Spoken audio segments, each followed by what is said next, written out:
Hello, gamers. You're listening to the Short Pause Gaming Podcast. This is episode number 130.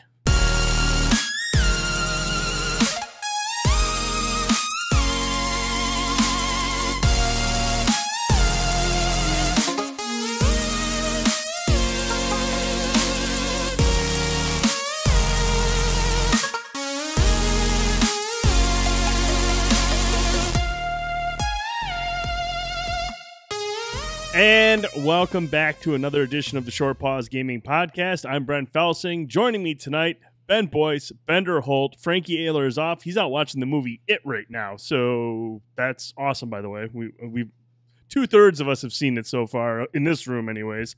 Frankie's out seeing it. Bender's going to go see it tomorrow. And then, no, not happening. He's got better things to do. I know what he's doing. It's what we've all been doing here at the site. Literally every other game has been thrown to the backlog. Nothing else matters. It's been nothing but Destiny 2 since Wednesday. I mean, nonstop. There were a couple ways that sentence could have gone. Oh boy, I'm happy that you chose Destiny 2.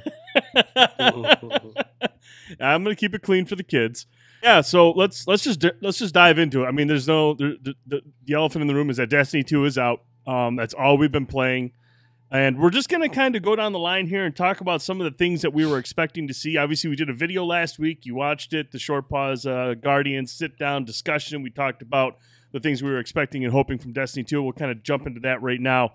But, Bender, you have more hours than most of us. Frankie's right there with you. I've got quite a few. But I want to talk to you first. What's your overall impression so far of Destiny 2?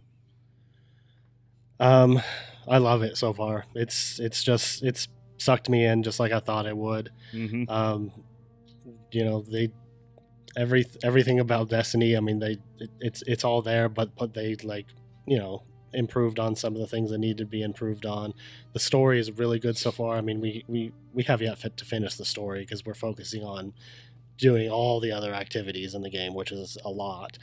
So we haven't even finished the story yet. But what I have seen of the story is awesome. Cade 6 is still hilarious. He's great. There's a bunch of other cool characters in the story as well. But yeah, it's got its hooks in me. There's so much to do. You've got those adventures. You've got the lost sectors. You've got the patrols. You've got strikes and all kinds of stuff. I've already got 2 characters up to level 20. My Warlock and my Titan. Trying to get to the point where I can do Nightfalls and then get raid ready, So whenever we're ready to jump into that, I'll be ready for it. Start working on my Hunter as well, so I'm going to be getting the Hunter up to level 20 eventually. Everything about it is great so far. I mean, a couple of little issues here and there, but overall, I've been having a really good time with it. Of those issues that you just spoke of, what stands out? I mean, if you had to pick one, what's one thing that just, even if it's just a little bit, that bothers you a little bit? For me, one of the biggest issues that kind of frustrated me was you don't get a Sparrow till much later in the game. Yes. This time. On Destiny 1, you got the Sparrow in like the second or third mission maybe, and then you have that vehicle to get around a lot quicker. Some of the areas in Destiny 2 are really, really big, and you're just hoofing it for most of the game until it's not until like after you get to level 20, and then you go up to Tess Avarice and she gives you a package which may or may not contain a Sparrow. And then every time you level up past level 20, you're not actually leveling up, but when you gain enough experience to fill up the bar again, you get a bright, I think it's called a bright engram that you take back to Tess. And if you didn't get a Sparrow the first time, you may get it the second time, because each time you get one of those, it may contain a Sparrow or a ship or shaders or whatever. But I just didn't like that it takes so long for you to get a Sparrow, and you just have to run around everywhere, and that's a little frustrating. But it's a small gripe though, because there's so much to explore and so much to do that it wasn't a huge deal for me to go everywhere on foot, because I would go along and there'd be like a an elite boss that would, sometimes there would just be a yellow bar enemy that would roam around. You could kill him and he would drop a chest, which was cool. Or you'd come along across a public event or something like that. So there's always stuff to keep you busy, and maybe that's kind of why they did it that way, because they know that you're going to want to explore and there's going to be stuff to keep you busy if you're walking around. I don't know, but that was just a minor gripe, though. I mean, overall, I think the game is pretty great. I never thought about it, early on with the Sparrow not being there, because like you mentioned, you start off in the European Dead Zone, and even if you just step away from, what's the name of the town, Tristhold or something along those lines, like the first area, the first part, I can't remember if that's the name of it, but you can wander off to the outskirts a little bit, and there's stuff to do there. Like you said, there's public events going, there's lost sectors, there's adventures you can do. And I'd always bring up the map, and I'm like, man, I haven't even gone way out the hell out over here or way up north or anything like that. I just, every time I'd run off and do something, I'd get something and I'd have to go turn it in, or I'd run back to the farm, and I kind of wouldn't think about the Sparrow thing until I got the Sparrow, and I started driving around further out of the European Dead Zone and realized, man, this map is huge. I can't even imagine if I would have seriously tried hoofing it to those places more to the north. I was like, wow, just driving around the Sparrow, I was like, that is a massive map. And I can understand why some people might be upset that it takes basically to level 20 to get a Sparrow. But thankfully, like you mentioned, there's so much to do. The map it's a big map, but it's full of content. There's missions, and like I said, a lot of sectors, plenty of stuff to keep you busy, even if you can't get further out without the Sparrow. Yeah, that's true. That's what I was gonna say too. What you guys talked about there, but with the lack of a Sparrow, I almost feel like they did that on purpose, just because, like you said, there is so much to do in between points on the map. Even when you're not doing like a main event, there's always something that's close by for you to get into. Also, they have multiple landing zones all over these maps now, so you can fast travel to any of these points. So as you unlock these landing zones on the map, and you fast travel between the points, it kind of mitigates the loss of the Sparrow with that as well. It makes sense, like as you get to the end of the game and you've done a lot of the stuff in the map, that they give you the Sparrow at that point, so you can kind of cruise around to whatever area you want to get to. But yeah, I feel like in the build up to it, I think it was a conscious decision on their part to almost goad you into exploring the map. And if there was one thing we always talked about with Destiny 1, is that the maps, while beautiful and massive as they may be, they were kind of boring to wander about in terms of like patrol zones and stuff. There wasn't a whole lot going on. Whereas that's just not the case with Destiny 2. There's no way to slice it. I mean, there is something going on in every part of that map, and there's plenty of stuff to do.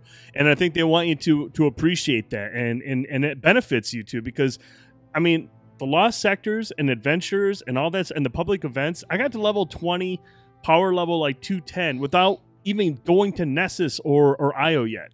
I hadn't even gone to those yet, and I was able to get to level 20, 210. And so, I mean, there is plenty to do to rank up in the meantime, because Boyce and I are playing through together, so I'm like, okay, I'll wait and I'll just go do all this other stuff and ranked up, but we still have Nessus and IO to go through. So, I mean, there's so many cool ways to play this game, and you don't have to have a Sparrow. And I think that was Bungie's attempt to try, like, look, there is a lot to do here. Enjoy it.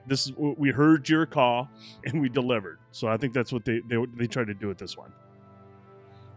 Yeah, on that point about ranking up, there are a lot more ways to rank up in this game. And I think it's really cool the way they did it, because especially after you get to level 20, because for each location you get these tokens that you can find in chests, or you earn them, defeating enemies, all these different ways. So there's a token for the EDZ, there's tokens for Nessus, all these different locations, and there will be a vendor that you can go to and turn in some of the tokens for reputation points, which unlock legendary engrams that will give you multiple things. So it might give you like a piece of armor and a gun, or 2 guns, or 2 pieces of armor, or whatever, and it's all going to be better. The game does really good about giving you stuff that's better than what you have. So you're constantly making little improvements, constant progression as you're gaining new gear, which is really, really cool. And in addition to that, you go to the farm, and then you've got anytime you dismantle a gun, you've got these gunsmith parts. You turn into the crucible gunsmith, and that's another one that you get reputation from that, and you can get more stuff from that. So I thought it was really cool the way they did that. There's a lot of different ways to progress, and you're never going to be short on gear, especially after level 20. So Ben, what's your early impression so far? I know you're still making your way through the story. You still got quite a ways to go, but I mean, overall, I mean, is this the baby you were hoping it would be? Yeah, definitely. I don't have nearly as many hours as you or Bender or Frankie, but from what I've played, I've really enjoyed, and it seems like Bungie has gone through great lengths to address what many of the people have brought up about the first Destiny. So, if I had to guess, Brad, I would assume we've probably only touched the surface of the story so far. We're not that far into it yet. But what's there is cool. I really like Gaul as a villain. There's a really neat scene with the speaker early on that I really liked. So there's some cool things that they're doing with the story. There's a lot more emotion. There's a lot more at stake, which seems like a weird thing to say, because in Destiny 1, basically the fate of the entire universe was at stake with what the Vex were doing. But the stakes feel higher, like like civilization is really on the brink of extinction as a result of Dominus Gaul and the Cabal invasion. So like that scene where you see like the occupied city, like thinking about being able to go back in there at some point and go through what's almost like I don't know, like a Third Reich occupied nation at this point, like trying to go back through there eventually and liberate the city for humanity once again. Like, that's going to be an awesome moment. Can't wait to see that. But but what they've done with the story is cool. Like you said, the explorable areas are enormous. I mean, I think I've literally only played in that little corner of the European Dead Zone. I have not explored Titan at all. Haven't even been to Nessus or Io yet. Don't even know what those look like. So haven't got to there. Haven't explored Titan outside of that one public event we did. We did the story missions on Titan, at least the ones that were available right at that point.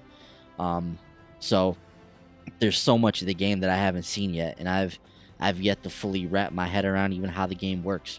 So it's so weird to I've been in the end game of Destiny 1 for the better part of 2.5 years now, maybe 2 3/4 of a year. So ever since we hit the end game in Destiny 1, that's kind of where we've been, outside of a few updates here and there where we had to kind of not go back to square one, but kind of re-level up. So it feels strange to be back in this world and learning the game all over again and leveling your character up and getting green items and being like, yeah, green items, and then getting blue items and eventually working your way up the ladder to get to the exotics and stuff. Like, I don't have any exotic weapons. I barely have any blue gear at this point. So I've just scratched the surface of the game. It's also strange too, like how different the game feels, even though it's basically Destiny. It's funny how the tweaks that they've made have made it feel like a brand new experience. And not in the gameplay department, like the same great gunplay and things that we've come to expect from Destiny are there. It's still best in class when it comes to console shooters. There's no question about it. So it's maintained that, but then everything it's done around it by improving the narrative, improving the story, and just giving us these massive worlds to explore is really exciting. The Crucible is a lot of fun. Just being able to hop in there. Those competitive modes are badass, like survival's intense. Countdown's cool. Obviously we have the known quantities and like supremacy and control, and who knows what else is in there. I gotta spend some more time in the Crucible.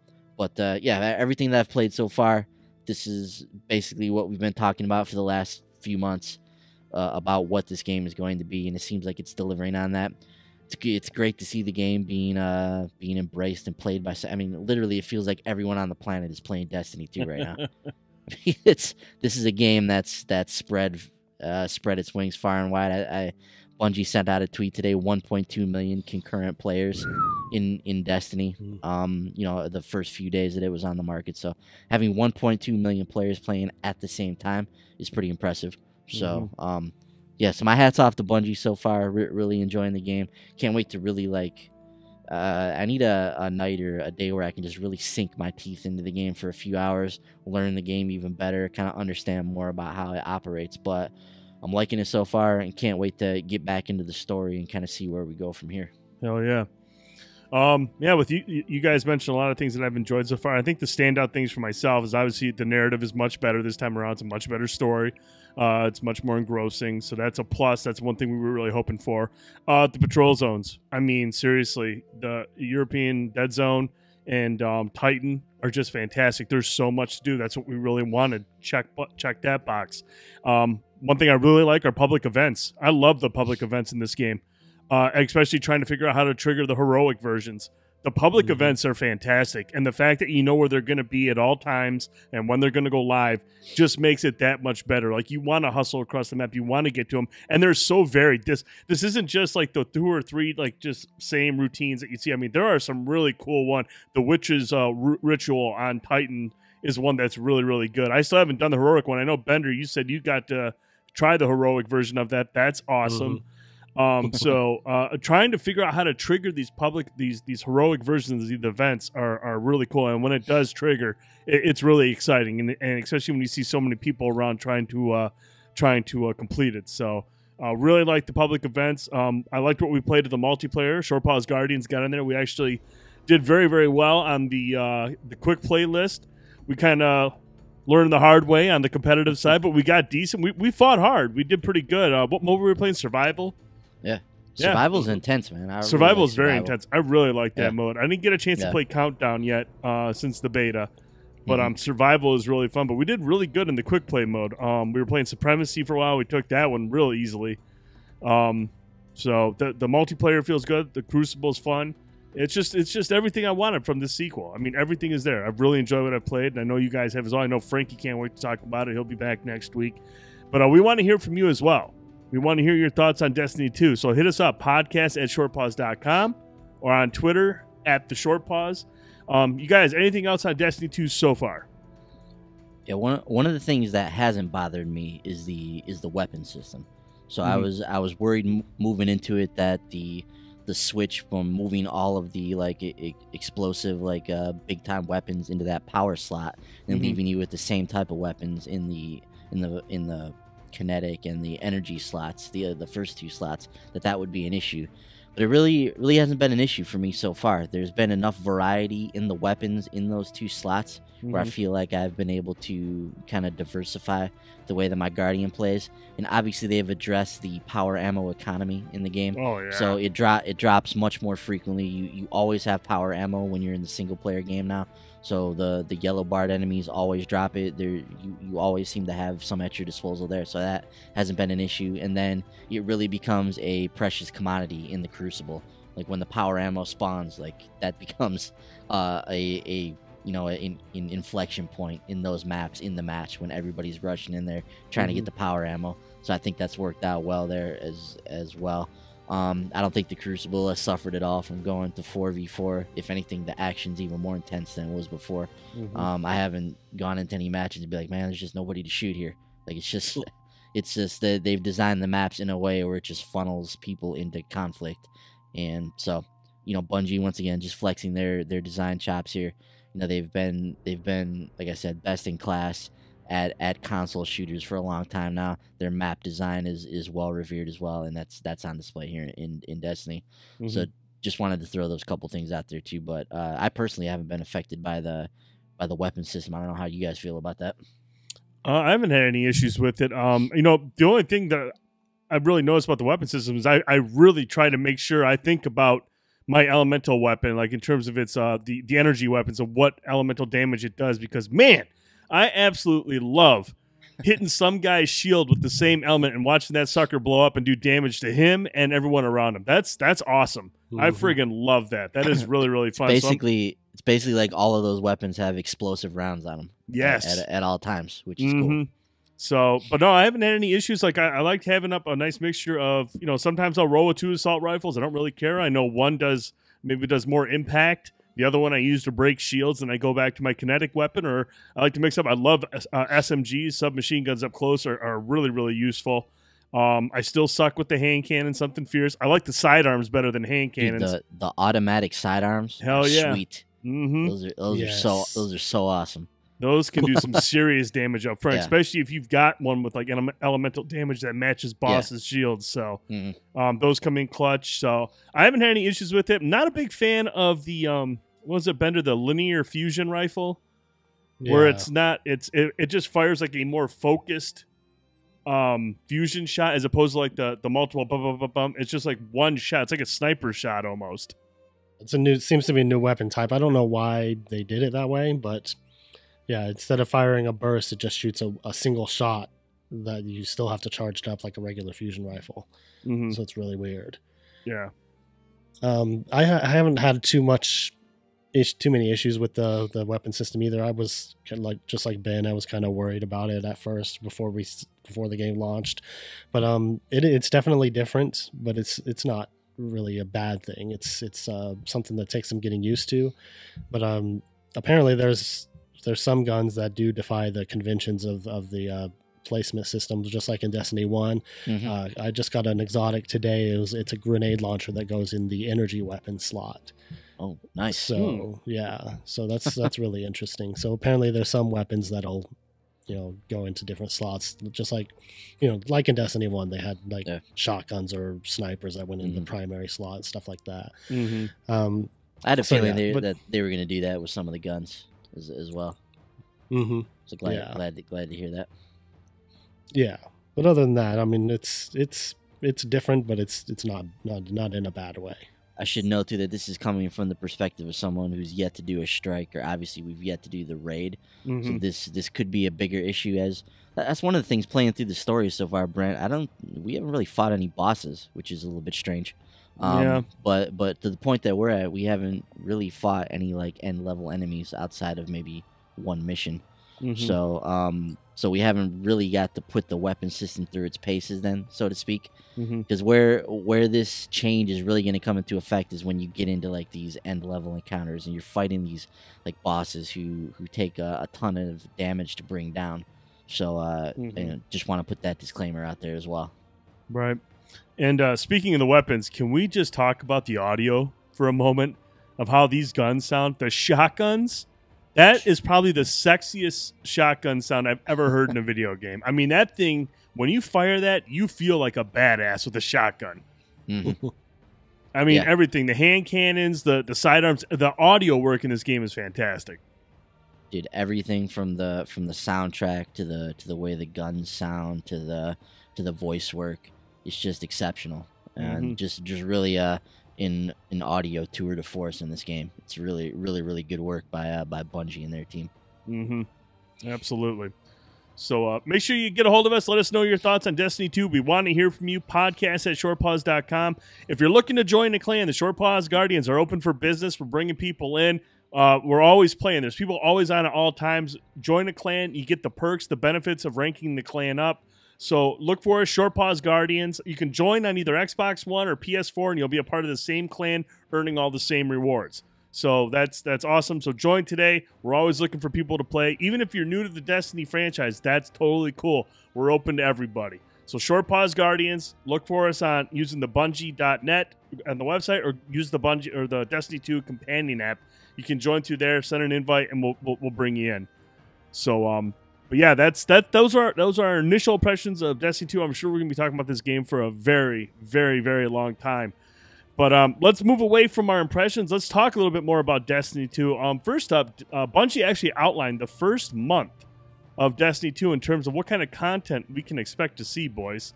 Mm-hmm. And it looks like starting next week on this Tuesday on the 12th, the Nightfall will be the Inverted Spire. The Nightfall guided games beta begins. So we'll see that. I'll be curious to see how that plays out. The Flashpoint will be on Nessus. And then on Wednesday, the 13th, the Leviathan raid launches. Ooh, so, man, I got to make sure I stay away from Twitch and stay away from YouTube. I don't want to watch any of that. And like I said, I don't have a problem with people that want to watch it. That's cool. I want to go into this thing blind, just like you guys do, and kind of just learn this game or learn the mode and figure it out for ourselves. So on September 13th, the Leviathan raid launches. Ben, do we have an idea of what the light level is going to be, or have they not revealed that yet? They have not revealed that yet. Just by, prior like Destiny knowledge, I think we can guess that it's going to be somewhere between 260 and 280, somewhere in that range. 280 at the high end, 260 at the low end, but it's gonna be somewhere in there that's gonna be required for the raid. I'm almost guarantee it. Okay. So that begins on September 13th, and then next Friday, the Trial of the Nine begins. This will be on this is Friday, September 15th, as well as our buddy Zur will return with a selection of exotics. So Friday, the Trials of the Nine begins, as well as the arrival of Zur. Really curious to find out what that is, because obviously this is Trials returning. It's not Trials of Osiris anymore. It's Trials of the Nine now, which is now connected to Zur. Zur is an agent of the Nine, and that's all we know of the Nine from Destiny 1. There's a lot of interesting theories about who the Nine are and who Zur is. If you go and watch some of these videos out there that some of these Destiny like lore scholars have put together, there's a guy in particular, I think his name's Timbo, that I recommend going watching his video about who Zur is. It's really interesting to hear him pontificate on who he thinks Zur might be and his connection to the war mines, which I thought was really interesting. But yeah, Trials of the Nine is a 4v4 mode now, and I don't know if you guys have noticed this, but I haven't seen any strange coins floating around in Destiny 2. Have you guys got any? Nope. So I wonder if Zur's exotics and the things that he sells are somehow connected to Trials now. Not 100% sure on that, but don't know what his bartering ticket is going to be.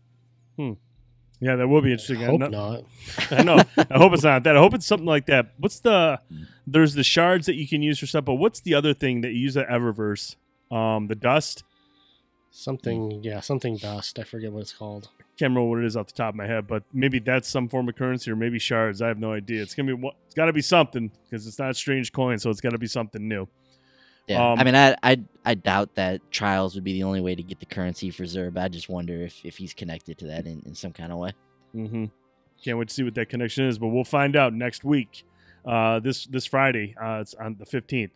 Then on week 3, beginning on September 19th, the Nightfall is going to be Exodus Crash.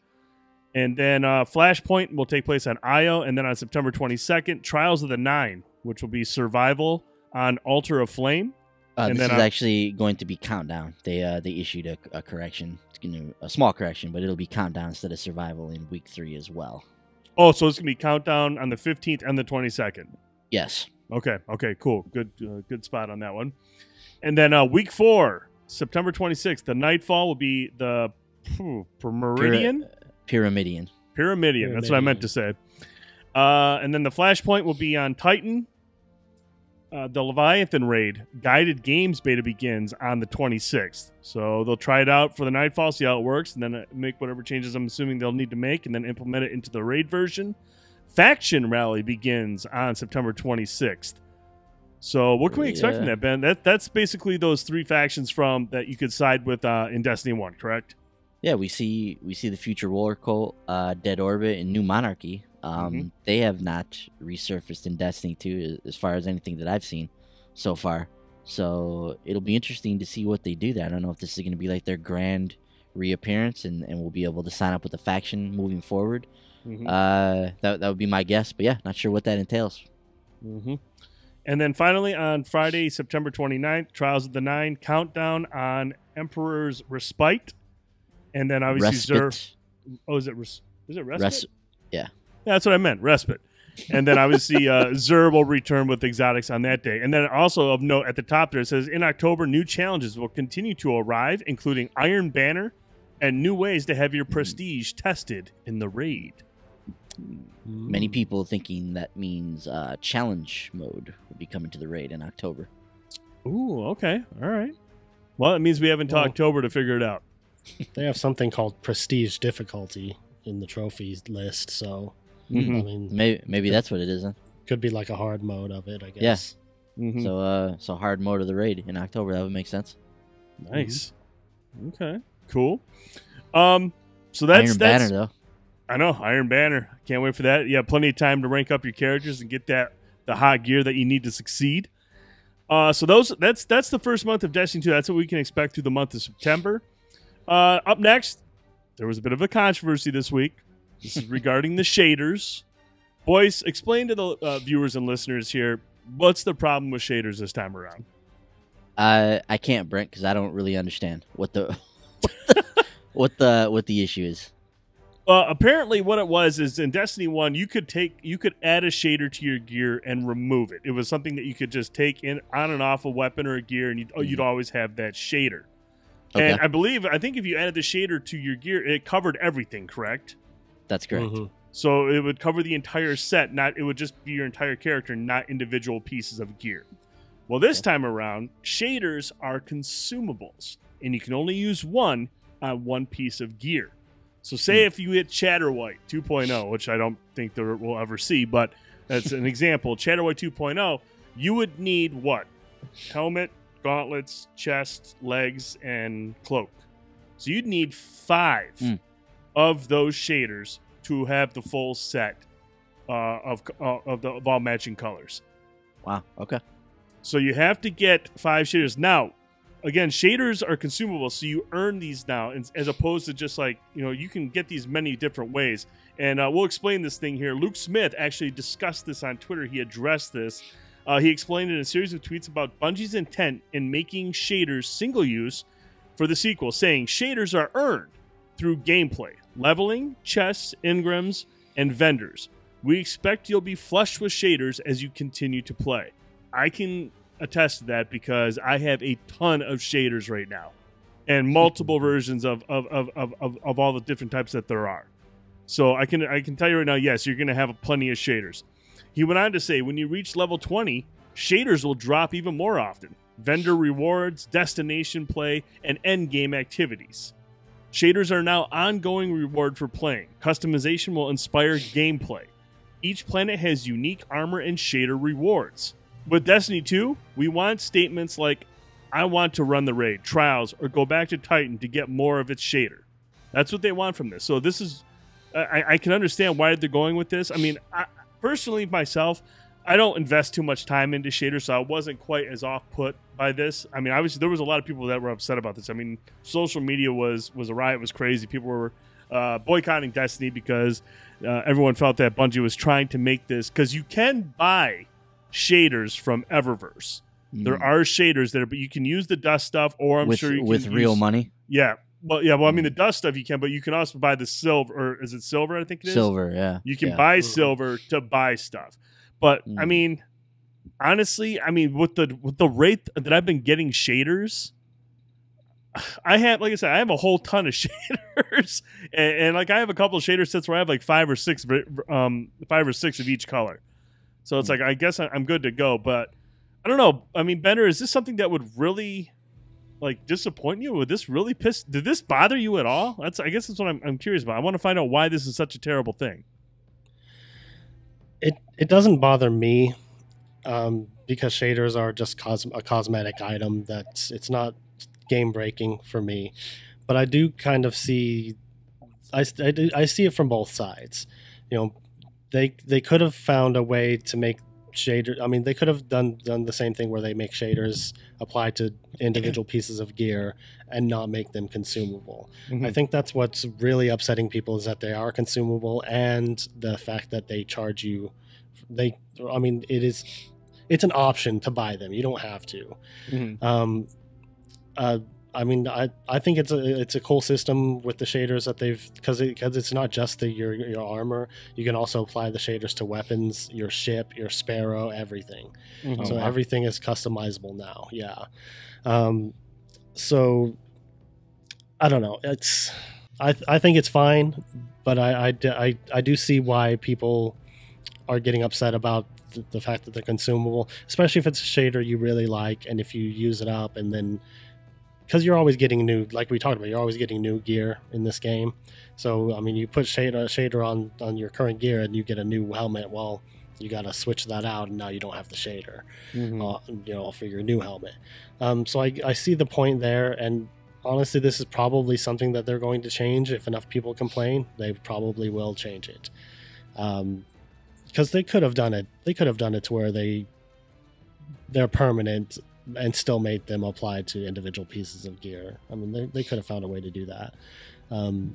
So I don't know. It doesn't really bother me because, like you said, we do get a lot of shaders. I've got like 15 or 16 of certain ones, that if I ever need to use them, and I've got plenty to spare. And you're always getting more, like Luke Smith said. Once you, especially after level 20, every time you level up, you might be getting a shader, or you might, every time you turn it in Ingram, you might be getting a shader, stuff like that. So, it doesn't really upset me too much, but I don't know. I don't know what else to say about it. I guess here's my thing, and I'm trying to figure this out. I'm trying to figure out how this could be a terrible thing. Now, first of all, I don't think you can apply shaders to exotic weapons, correct? I think those ones you can't, because I think I wanted to do an exotic and I couldn't.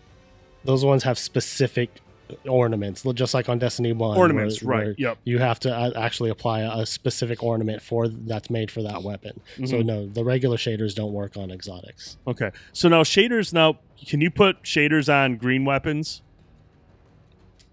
I don't think so. I don't think so. I think you can put them on blue. I think you can put them on blue weapons. Blues. I'm not sure. So here's my question: after level 20, who the hell is going to be running around with a blue weapon? So, okay, true. You're never going to do that. And then when you get the legendary stuff, if you like a specific gun, what are you going to do to keep that gun relevant? Upgrade it, infuse it. Infusing it, yeah. So there's your shader. So obviously, this should be a problem. You've got the gun, you've got it on. You're like, I love this gun. I want to keep this shader here. Okay, cool. You have it. You're going to have that gun forever. If you love it so much, you're going to infuse it, and it's going to be relevant. You can put it in your vault, and there it is. It's always going to be there. And then in terms of the gear, again, nobody's going to keep blue gear. I mean, and all these people that were complaining about were early in the game. So, yeah, you put a shader you really liked on a weapon. You can preview the shader. You can take a look at it and see how it looks. If you're like, man, I really like it, I'm not going to waste it on this blue gun that I'm going to destroy shortly, or it's going to be used to infuse. I can use it on a purple thing that I'm going to keep for a long time as I infuse it. So that's why I just didn't understand. I was like, well, why does anyone care about these? I mean, if you're putting on a purple gun that you really like, a legendary gun, you're going to infuse it. You're going to have the gun forever. And then the more you play, and then the rest of it, the shaders tie in to the point of Destiny 2. That's grinding and looting. You're going to play this game. You're going to get the shaders eventually.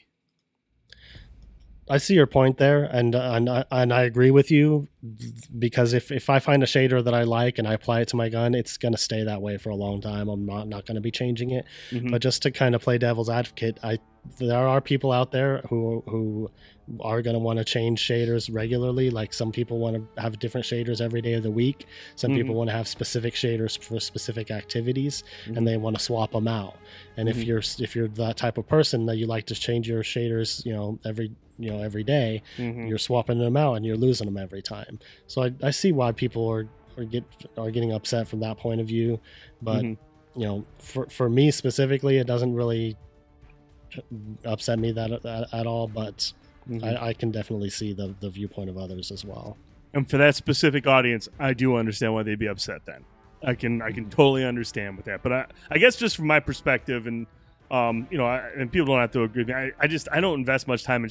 Dude, when I get these shaders, my guardian ends up looking like my kid when I send him to school. It doesn't match anything. My wife sends me a text. Why'd you put him in this? It doesn't even match. That's how my shaders work out.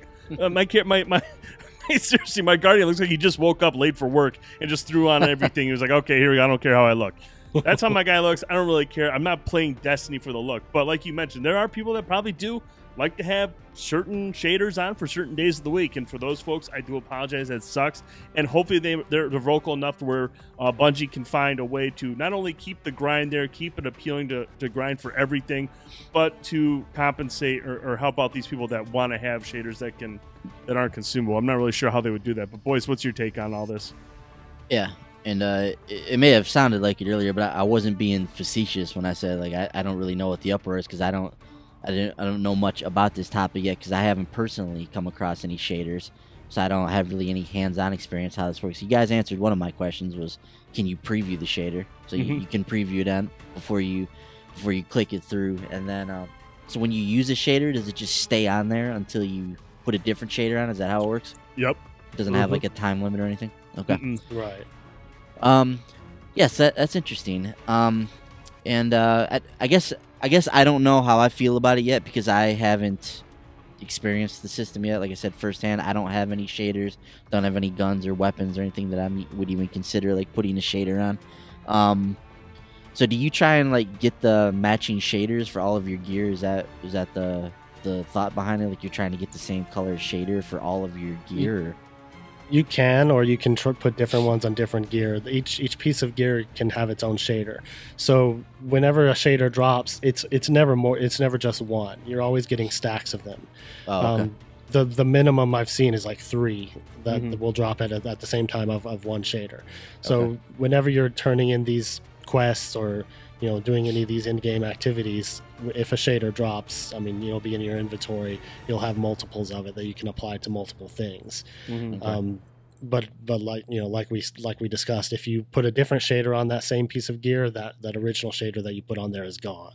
Okay.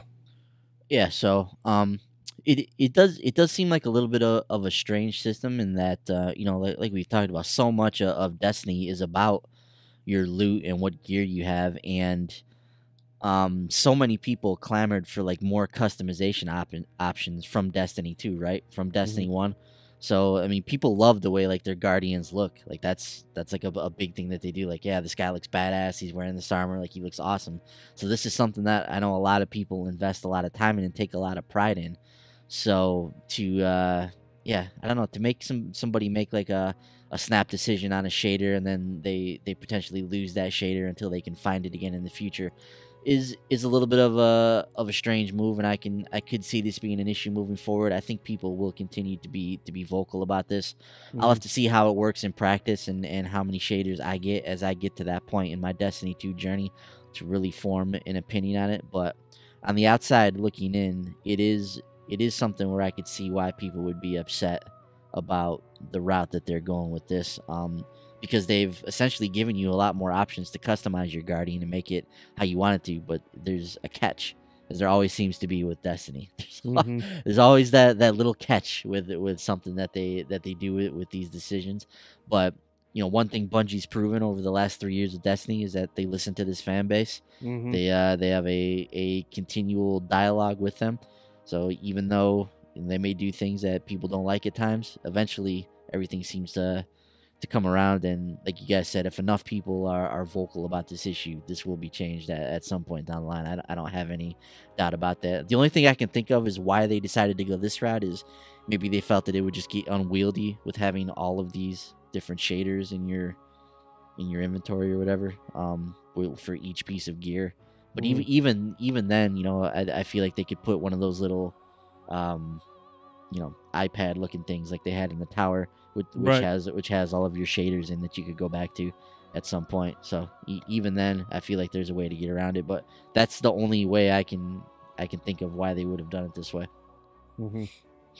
Wonder if they could I think maybe one of the things that people are upset. I don't know how the shaders work that you have to buy. But maybe those are ones that also are consumable. If you have to buy it and then you still lose it, maybe they should make the ones that you can buy. Would suck. If you pay for it, then it's permanent. Maybe that's would be the solution. Now, all the other ones are consumable. You have to work for them. But if it's one that you've bought with money, then you never lose it. I mean, maybe that would solve the problem. I don't know. Yeah, because I can see people like I liked playing around with the shaders on my Guardian. I changed, not every day, but I like to change up my shader on my Guardian and make him give him a different look. But I could see people like getting in here and playing with all the different colors and like coming up with a style that they really like, and it almost doesn't, what's the word I'm looking for? It doesn't encourage that from players if, as they're doing this, if they're experimenting with these different looks, like they're losing access to these colors. So I don't know, strange. I do really love having shaders for my ship and my Sparrow. That's so awesome to be able to change the color of those. That's something that I always wished we had in Destiny 1, so it's nice to have that now. Yeah, it is really nice. You cool. can be very unique, for your character and make it very specific to yourself, and not every one ship is going to look the same. So yeah, I agree. That's pretty sweet. Mm-hmm. So, Mm-hmm. but no, we'll see what happens over the coming weeks and months ahead, and how Bungie will approach this. I'm sure at some point they're going to address it and make a change. Like you said, Ben, that just seems to be the way they do things. They hear from their community, and they'll make a changes where they think it's possible. Mm-hmm. So moving on from the shader controversy, one other thing we want to talk about is the Destiny 2 DLC leak confirmed by the Xbox Store earlier this week. It's a leak to confirm a leak. Yeah, awesome. A leak that basically confirms the previous leak. But on the Xbox One store, it listed some details about Destiny 2's Curse of Osiris DLC. Now, I mentioned that a couple of stories mentioned that the date wasn't on there, but there was a photo that did show a date, and I believe it was December 7th, 2017, is what the date was on the Xbox store, but that has since been removed. There is no date right now. But is that a Tuesday? Let me fact check. Looking at it right now, that is a Thursday, which doesn't seem right. Okay. Well, maybe that's why they removed the date. But here's the description they have for the Curse of the Osiris DLC. Destiny 2 expansion, Curse of Osiris, continues your Guardian's journey with all new story missions and adventures set in a new destination, Mercury. Journey through time and space to learn the secrets of Osiris, avert a dark future, and rebuild the ties between the legendary warlock and his greatest student, Ikora Rey. So, we'll obviously learn more about Osiris. That sounds awesome. That does sound really, really good. Also confirmed for this, or also listed on this thing, multiple other features. First off, explore Mercury and its mysterious infinite forest. Maybe like a maze or something to go through. I'm not really sure what that is, but new story. I'm guessing that's the patrol area then, or the open world area, infinite forest. I'm assuming that's what it is. Maybe it's something like real specific on the map, but who knows? New story missions and adventures, new themed weapons, armor, and gear to earn, new cooperative activities, and new competitive multiplayer arenas. Plural.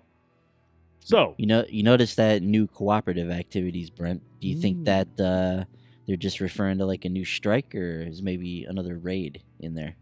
You're just too early for that. I don't know, man. That's I would kind of hope a raid would be falling with that. I mean, look, or maybe like a prison or something like that. A new activity. It does say new cooperative activities, but that could also mean brand new for Destiny 2 new activities. It could mean a new raid. It could mean a lot of things. But very interesting. Very, very interesting. And that, again, that information, most of the information has been removed from the store. But Benner, what's your thoughts on the story description here? This sounds really, really cool. I've always wanted to see more of Mercury. I mean, we've only been able to see it a little bit in some of the Crucible maps and stuff. What really stood out to me about that description was travel through time and space. So maybe some time travel aspects in the story, which would be very interesting. I obviously, I mean, it would be nice if they had another raid ready to go. I mean, they did with Destiny 1. I mean, the Dark Below came out in December, 3 months after launch, and they had another raid ready for it. So it's possible. But if not, I mean, we'll wait for the next one.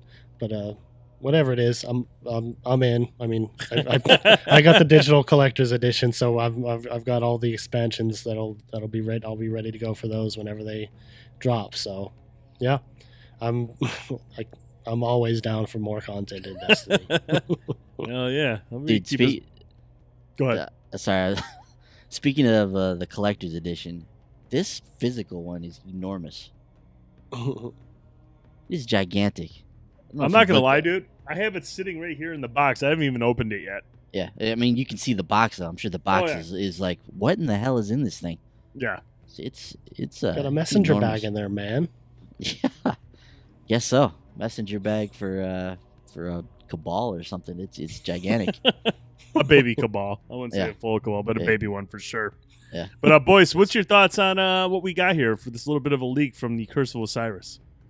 Yeah, I love the way it sounds, man. I've always been curious about Osiris. He was a character who was supposed to have a big part in Destiny 1, as we've learned through the story of how that game was created. His character was eventually kind of pushed to the wayside, and we've heard a lot about him through Grimoire and different things in Destiny 1. Obviously, we had the Trials of Osiris in Destiny 1. We know Mercury is kind of his habitat. So, yeah, I'm really excited to explore Mercury. It's always been something I've been interested in, and like Bender mentioned, the time and space thing. One of the things we've heard about this expansion is that Osiris may or may not have come in contact with the Vex, possibly kidnapped by the Vex, and we have to go and save him. So I think that pretty much cements it in stone there that the Vex will be heavily featured in this DLC as possibly the main antagonist behind whatever's going on with Osiris. But yeah, can't wait to play this. I love that we're gonna learn more about his history with Ikora too. That sounds sweet.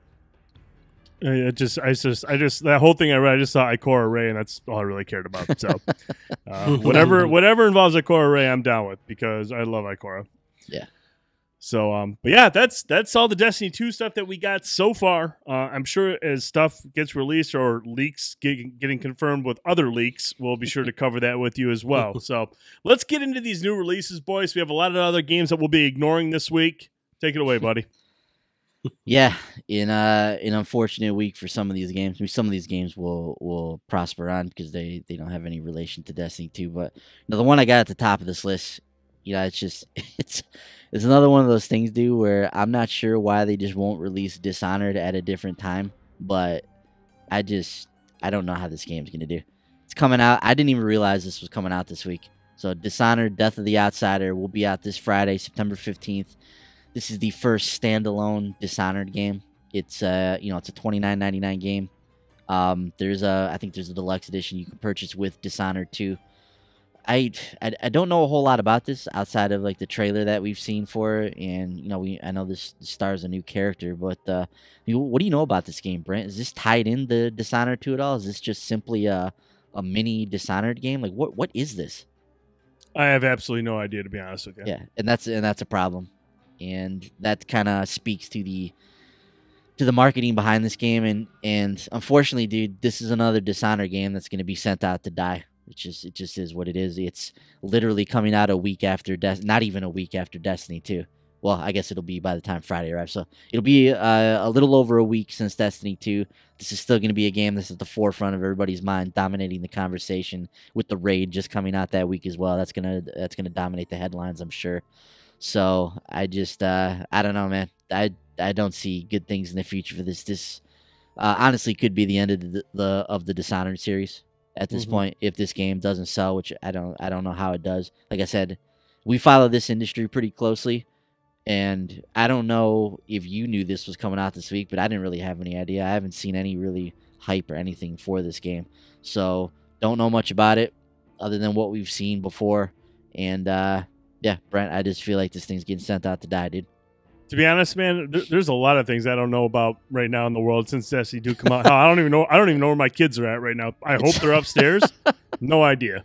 It's a good point, but still, I mean, this is Dishonored. Like right? This is like a big franchise for Bethesda, right? This is a game this is the third one of these that we've seen come out now, and after the sales failure with Dishonored 2, regardless of the critical acclaim that it received, you would think that they may have taken a different tact and approach with this game. I don't know if they were just already making this and they're just trying to get this out and be done with this. I don't really know. It's weird how this has been handled. So, I don't know, man. Is this something that you're ever gonna bat an eye at?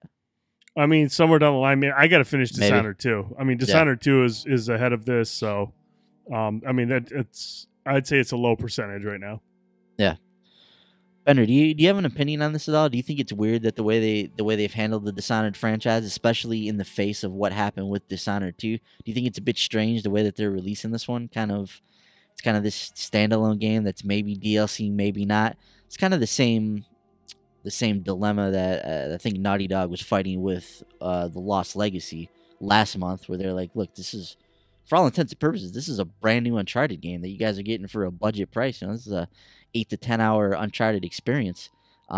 Which I don't know how long Dishonored is going to be, but I feel like they're kind of caught in between releases here, and they don't really know how to promote this game, or if it's a piece of DLC, if it's a full-on Dishonored release. We don't really know.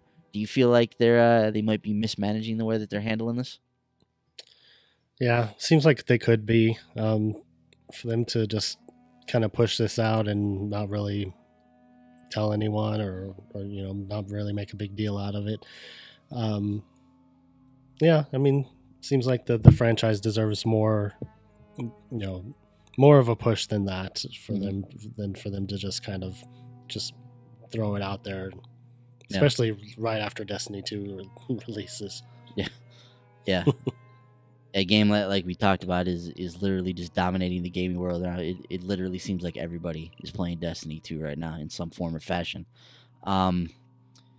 Another question on this too, Bender. I'm curious your thoughts on this. When you see a price tag on a new game of $29.99, what do you think? Do you have thoughts like, oh, maybe this game is not like a quote unquote real game? Do you have any like preconceived notions, or is there a stigma attached to a lower price point with some of these games?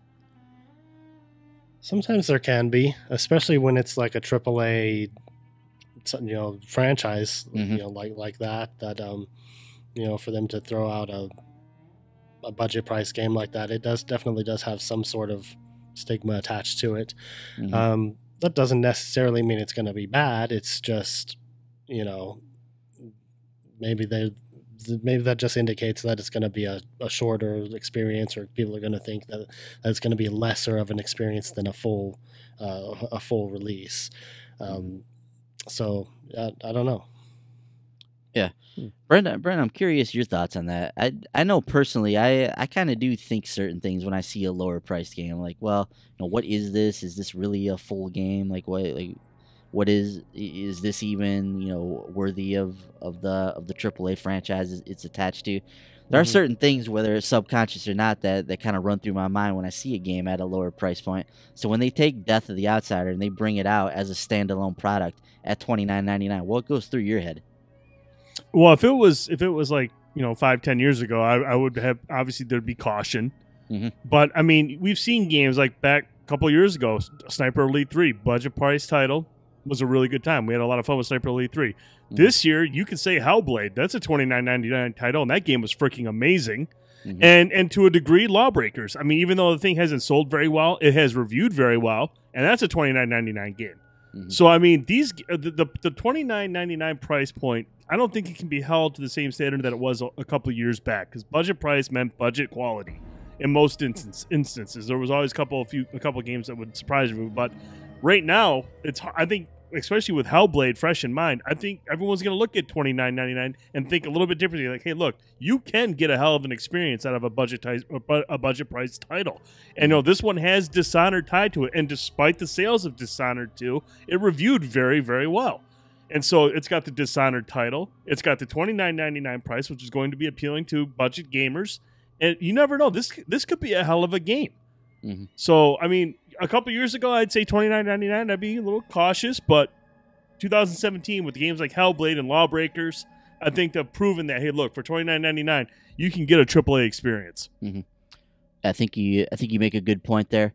When I think about this, I'm thinking about it more from a physical game perspective. Like, if you're a consumer and you're walking the PS4 aisles and you see this Dishonored game for $29.99, you might think certain things about it.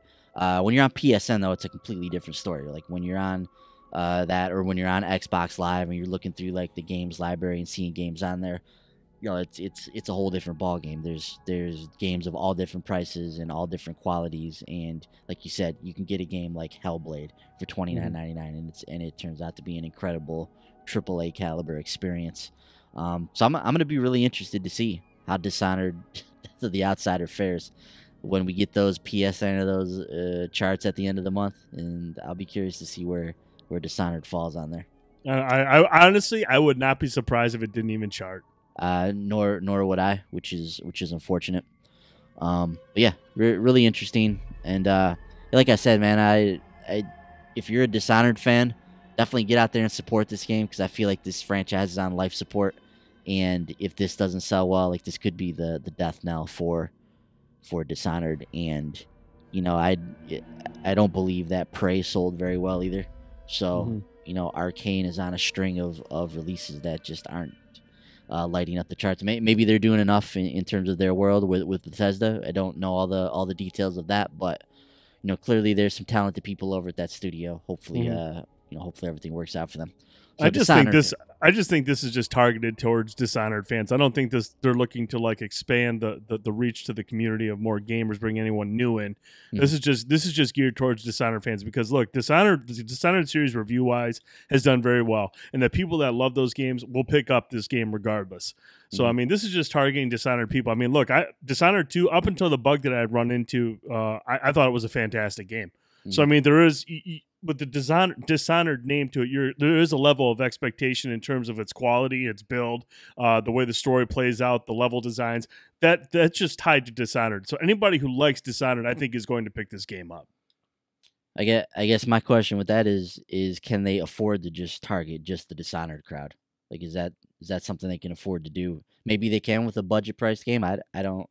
I guess it just depends. Like, when did this begin in development? I mean, was this developed, close enough to Dishonored 2 where they were expecting this to be a big hit? Yeah. And you've invested enough time in it. You can't just not ship the game. You can't take the loss. So, I mean, maybe they're already anticipating a loss, but they're just trying to recoup as much as they can. They put a budget price on it and see how many they can sell. Yeah, I wonder if this was a single player expansion at some point, and they were just like, Dishonored 2 didn't really do what we were hoping it would do. Let's break this off as a standalone item and see if we can juice up the sales a little bit as its kind of own entity and not tie it into a game that didn't do so well for us. But don't really know.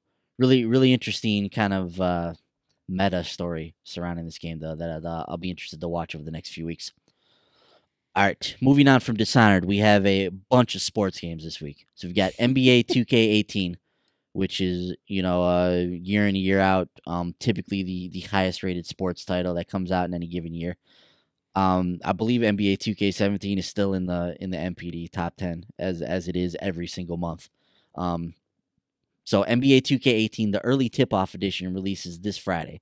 So the game technically doesn't come out until next Tuesday, but they're doing this with a lot of these games now where you pre-order the game, you get the early edition of it, you play the game 4 days early or whatever it is. So NBA 2K18 jumping on this trend as well. This game also on PS3.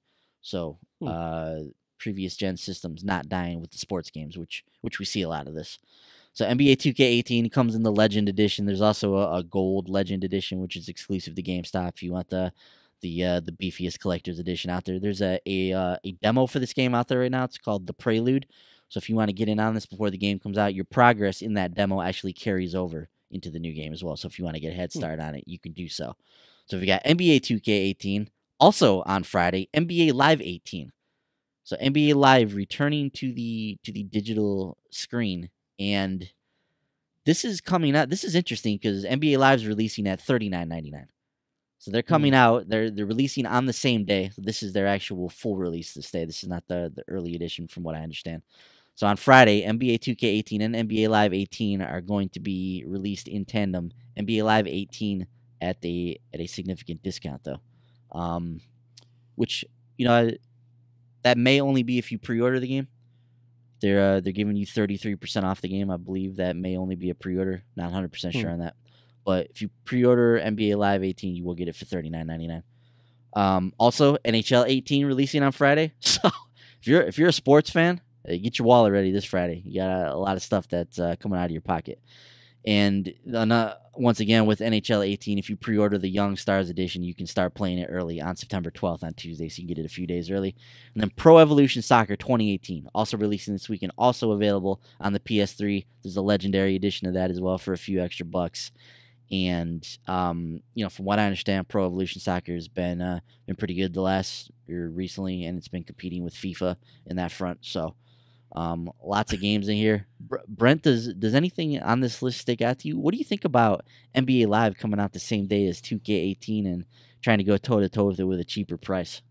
I was just sitting here thinking, I'm like, man, Okay, so we say that they're releasing on the same day as NBA 2K18, but in fact, NBA 2K18 doesn't officially launch until Tuesday. What a shrewd move by 2K to add that, pick it up a little bit early and play it on the same day. Play the better reviewed game, the one that has a much better reputation. Mm-hmm. When NBA Live's like, EA's like, okay, look, we'll knock it down to $39.99.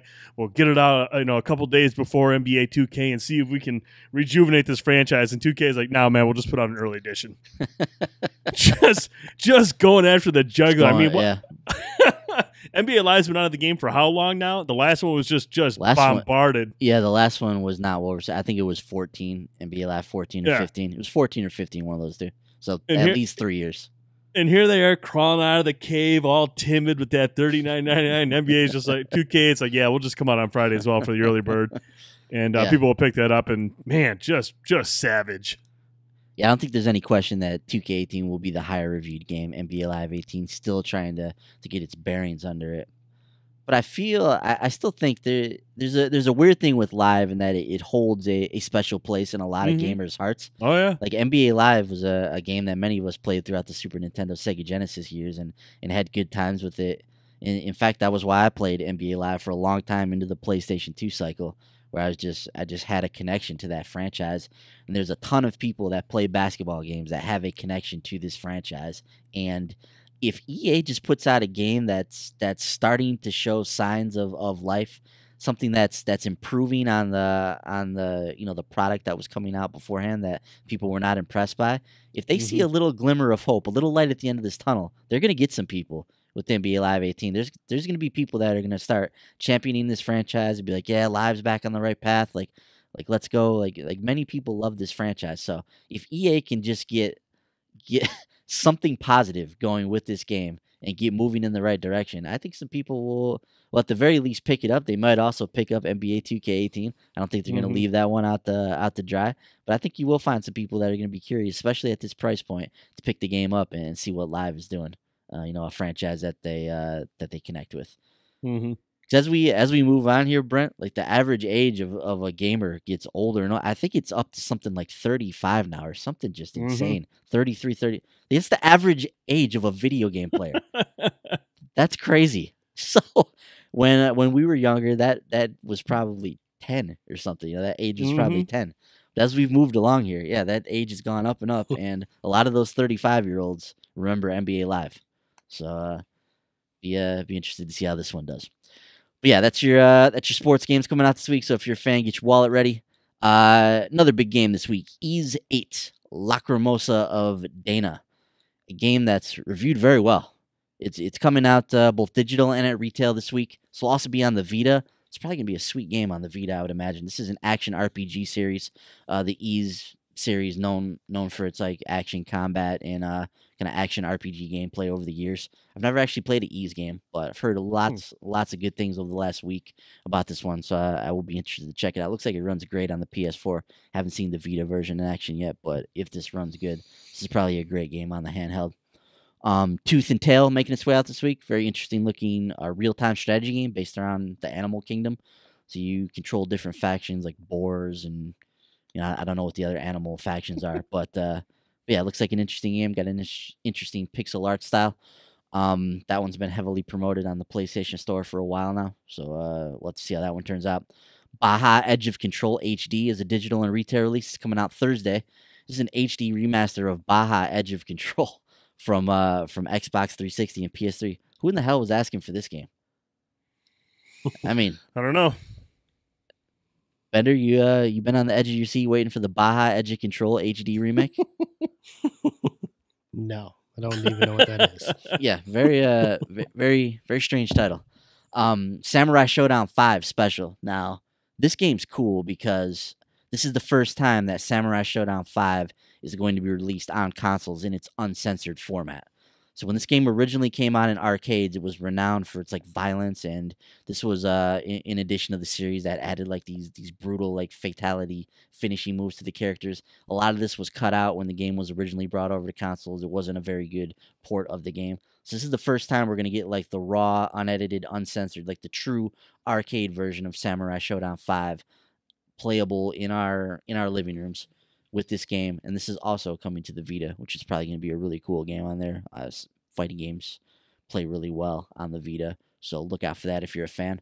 A game I'm looking at for the Indie Spotlight this week is Time Recoil. A pretty cool concept here. It's a twin stick shooter that has like this slow motion bullet time kind of effect for it that gets activated as you kill enemies. So watching a trailer for this, really interesting. I love twin stick shooters. This is a 10 tons game. They did that Neon Chrome game not too long ago, Brent. I know that was a game that you enjoyed. So really interested to see what they've got up their sleeve for Time Recoil. So we will feature this on the Tuesday Night Indie Spotlight this Tuesday, 10 p.m. Eastern, on our YouTube channel. So make sure you come on over there, check that out. Jump in the comments. We'll be in there having a good time. Brent, what do you think of this one, man? I think this looks really interesting. Like I said, 10 Ton makes awesome games. I love Neon Chrome, so I'll tune into the Spotlight. Whether or not I'll pick it up, I'm not sure, but I'm curious to see how it plays. Yeah.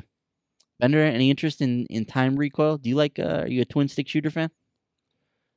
Yeah, sometimes. Not as much as you are, but Yeah. I like those games. They're pretty cool. So yeah. Might want to check it out. Yeah. Well, come on over, join the Spotlight, and there will be much fun and frivolity as we test Time Recoil and see what it's all about. Also coming this week from the Twin Stick camp is Transcripted, which mashes match 3 gameplay and twin stick shooters, which is honestly a phrase I'd never thought I'd utter, but very very interesting sounding concept. That's a Wednesday release. I want to see some more of that one. It's a strange looking game, but it has me intrigued. They describe it as a mashup of Zuma and Geometry Wars. So, curious to see how that one works. Happy Dungeons. Is this game out on? Is it in early access on Xbox One? I'm trying to figure out where I've seen this game from before. I've never even heard of it. Yeah, Happy Dungeons, Dungeon Crawler. It's going to be available this week on the PS4. This next one I think looks really, really good. Bloody Zombies is it's kind of this cell shaded art style, a brawler, and the interesting thing about this one is that's playable in VR as well. So you can actually strap on the headset. You can look around the map and kind of get a whole different view on this side-scrolling like Streets of Rage inspired brawler.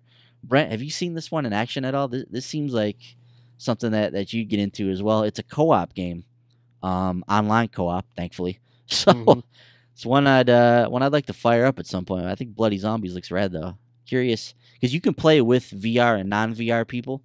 I think it would be fun to get a stream going one night where one of us is in the headset, one of us is not, and kind of see how that experience is. Right. That'd be cool. I'd be interested in trying it out. Yeah, looks pretty rad though. NASCAR Heat 2, another sports title coming out this week, both digital and at retail. If you're a NASCAR fan, look at that. Get Over Here is another one of these 4-player like arena games. The interesting thing about this is Get Over Here, obviously a play on Scorpion's famous line from Mortal Kombat. So every character in this game has a grappling hook, and you're trying to like pull people towards you in order to eliminate them. So it could be a fun, chaotic-looking title. Planet of the Eyes is a puzzle 2D platformer game. Trulon, the Shadow Engine, an interesting-looking RPG card battling game. Dream Break, a side-scrolling adventure title. The pixel art style set in like a alternate history post-Cold War Russia. Interesting concept. Maze, just an off-the-wall concept about sentient corn, and there's a teddy bear that tries to eliminate them. It's a crazy-looking game. It's a first-person shooter, I think, when it all comes down to it, but interesting-looking title. Butter and Friends Babysitter Sim, continuing on with the butter theme after the corn there. This is, I don't even know how to describe this game. You're a stick of butter and you're babysitting things, and there's aliens and robbers trying to take the kids that you're babysitting. It's a really weird looking title. Inside Limbo getting a double pack this week. So obviously if you have yet to play either of those games or don't have either one of them, this is a good thing to pick up at retail. A couple of Arcade Archives games available right now. Arcade Archives Neo Geo, Blues Journey, and the Ninja Warriors you can pick up right now. Big time DLC releases this week. Call of Duty Infinite Warfare getting its Retribution DLC. This is the 4th and final DLC pack for Infinite Warfare. This will conclude the zombie saga as well as bring 4 new maps to the multiplayer stable of Infinite Warfare. And I don't know, Brent, I feel like Activision couldn't wait to get this DLC out soon enough. I think they want to just get Infinite Warfare behind them regardless of, what the actual quality of the game is. Just hasn't resonated with Call of Duty fans for whatever reason. XCOM 2 War of the Chosen DLC also coming out. I know Frankie's interested in this one. Don't know a whole lot about this, but I know this is a huge DLC pack that adds a ton to the game. So if you're a fan of XCOM, be on the lookout for that. Then a Disc Jam, the Kahuna character, which I believe is available now, but they've released their newest patch for the game, tweaked some things, changed some things around in the game, and added this new Kahuna character. Really enjoyed my time with Disc Jam. Would like to get back to it at some point. It's a pretty fun game. On the PSVR side of things, like we mentioned, Bloody Zombie is going to be on there. Manifest 99, very, very intriguing title about this train ride through the afterlife, starring like animal characters. It's a really deep, complex-looking game. Really curious to see this one in action. And VR karts, just what it sounds like. It's a VR kart racing game. That one's got projectile vomit written all over it. On the Vita side of things, Ease 8, strong week for the Vita. Ease 8, Lacrimosa of Dana's on there, both digital and at retail. Samurai Showdown 5 special. And then available now, came out yesterday, Drive Girls, the odd, action game about girls that transform into automobiles. All right, on the Xbox One side of things now, NASCAR Heat 2 will be available. These are all Tuesday releases. Planet of the Eyes, NHL 18, Pro Evolution Soccer 2018, which is also on the 360, Maze, Bloody Zombies, and the Inside Limbo double pack. Those are all available this coming Tuesday. On Wednesday, Transcripted and Don't Starve Together console edition. A game we fired up for a little bit, Brent, if you remember. Yes, I do. That was a great video. Yeah, Don't Starve Together is an awesome game. So definitely check that out if you're a fan of Don't Starve. On Thursday, Baja Edge of Control HD, the game everybody's been waiting for, will be out on the Xbox One as well. And then on Friday, we got a slew of releases hitting the Xbox One. Tricky Towers, a game that was free on PlayStation Plus a few months back. Puzzle game coming to the Xbox One. Time Recoil, Dream Break, Jet O'Maro, Hero of the Universe, a kickstarted game about this giant lumbering hero who's trying not to destroy the planets that he lands on. Dishonored, Death of the Outsider, of course, will be out on Friday on the Xbox One as well, both digital and at retail. NBA 2K18 and NBA Live 18. NBA 2K18 will be on the 360 as well on Friday. And the XCOM 2 War of the Chosen DLC also coming to Xbox One. Let's hop into Nintendo now with the Switch, what we missed last week, which was everything because we weren't here last week. So RBI Baseball 17 is available on there now alongside Lego Worlds, the popular Lego Minecraft style game, which I know my kids are really into, or they want to be into. It's on their Christmas list. The Bridge is a game that's been Awesome out on Xbox One and PS4. Available now in the eShop. Physical Contact 2048, strange Sudoku style puzzle game. Neurovoider is a twin stick shooter on the eShop now for $14. Licked Spear, Double Spear Edition, which is actually a pretty cool game with a rockin' soundtrack. Featured it on the Indie Spotlight some months back. It's available on the Switch now. Double Dragon 4, the critically panned Double Dragon game, is on there for $7 if you want to waste your money. And then Arcade Archives Neo Geo Blues Journey, available now on the Switch. This week on the Switch, how about this? NBA 2K18 will make its day and date debut on the Switch. And from what I've read, it sounds like it's a pretty cool version of the game. So we'll see how the final release pans out. But from the preview coverage I've seen, people seem to be impressed with the NBA 2K18 version on the Switch. Interesting note here, the physical version of this game will not be out until later, I believe, in October. So only the digital version available this Friday as the game comes out. Rayman Legends Definitive Edition also coming to the Switch. There's a free demo of this available now if you haven't checked it out. Bender, any interest in picking up the Definitive Edition on the Switch? Is this a game you're a fan of? I love the Rayman games. They're awesome. Anyone who hasn't played them should definitely go and play them. I'm not going to rush out and try to get it right away. I mean, I might later on if I get a hankering to play that game. The game is very fun and it is multiplayer. So, 4 people can run through the levels. Really cool, challenging levels. Really awesome, hand-drawn, art style that it's got going on. So, those games are great. I'm probably not going to buy it this week, but it's definitely worth your money if you do want to go pick it up. Is that what makes this the definitive edition? Is just the multiplayer part of it? Is that the only thing that's different, or is that different? It's always had multiplayer. Okay. I'm not sure what makes it definitive. I mean, I don't remember there being any DLC to that game or anything, so yeah, I really have no idea. Yeah, I was a little confused about what made this definitive. Do you have any idea, Brent? Not a clue. Sweet. So yeah, pick up the the Rayman Legends Definitive Edition and let us know what in the hell makes this so definitive. Semi-Spheres is coming out this week. This is a game that's been out on other platforms. It'll be available for $10 on Thursday. It's the one where you control two spheres, solving the puzzles on opposite ends of the screen. Pan, A Tiny Big Adventure. Not sure exactly what this is all about, but it'll be available for $5 on Thursday. Kingdom Newlands is a very cool looking game. It's got a really nice pixel art style. You're like this king. You have a horse. You're basically trying to defend your kingdom from some unsavory creatures that would do you harm. But I really like the way this game has looked on the PC. I think it's been on the Xbox One as well. This should be a cool title for the Switch. That'll be available for $15 on Thursday. And Beach Buggy Racing, also available on Thursday for $10. Top into the Wii U now, what we missed last week. Daytona Twin B and China Warrior are TurboGrafx 16 games that hit the Wii U Virtual Console for $6 a piece. Continuing to crank out Virtual Console releases for the Wii U. Can we please get the Virtual Console on the Switch? I think the Virtual Console has kind of run its course on the Wii U. Not sure how many people are chomping at the bit to buy games on it right now. And then this week, Earthlock Festival of Magic coming over to the Switch finally. Or, I'm sorry, to the Wii U finally on Thursday for $9.99.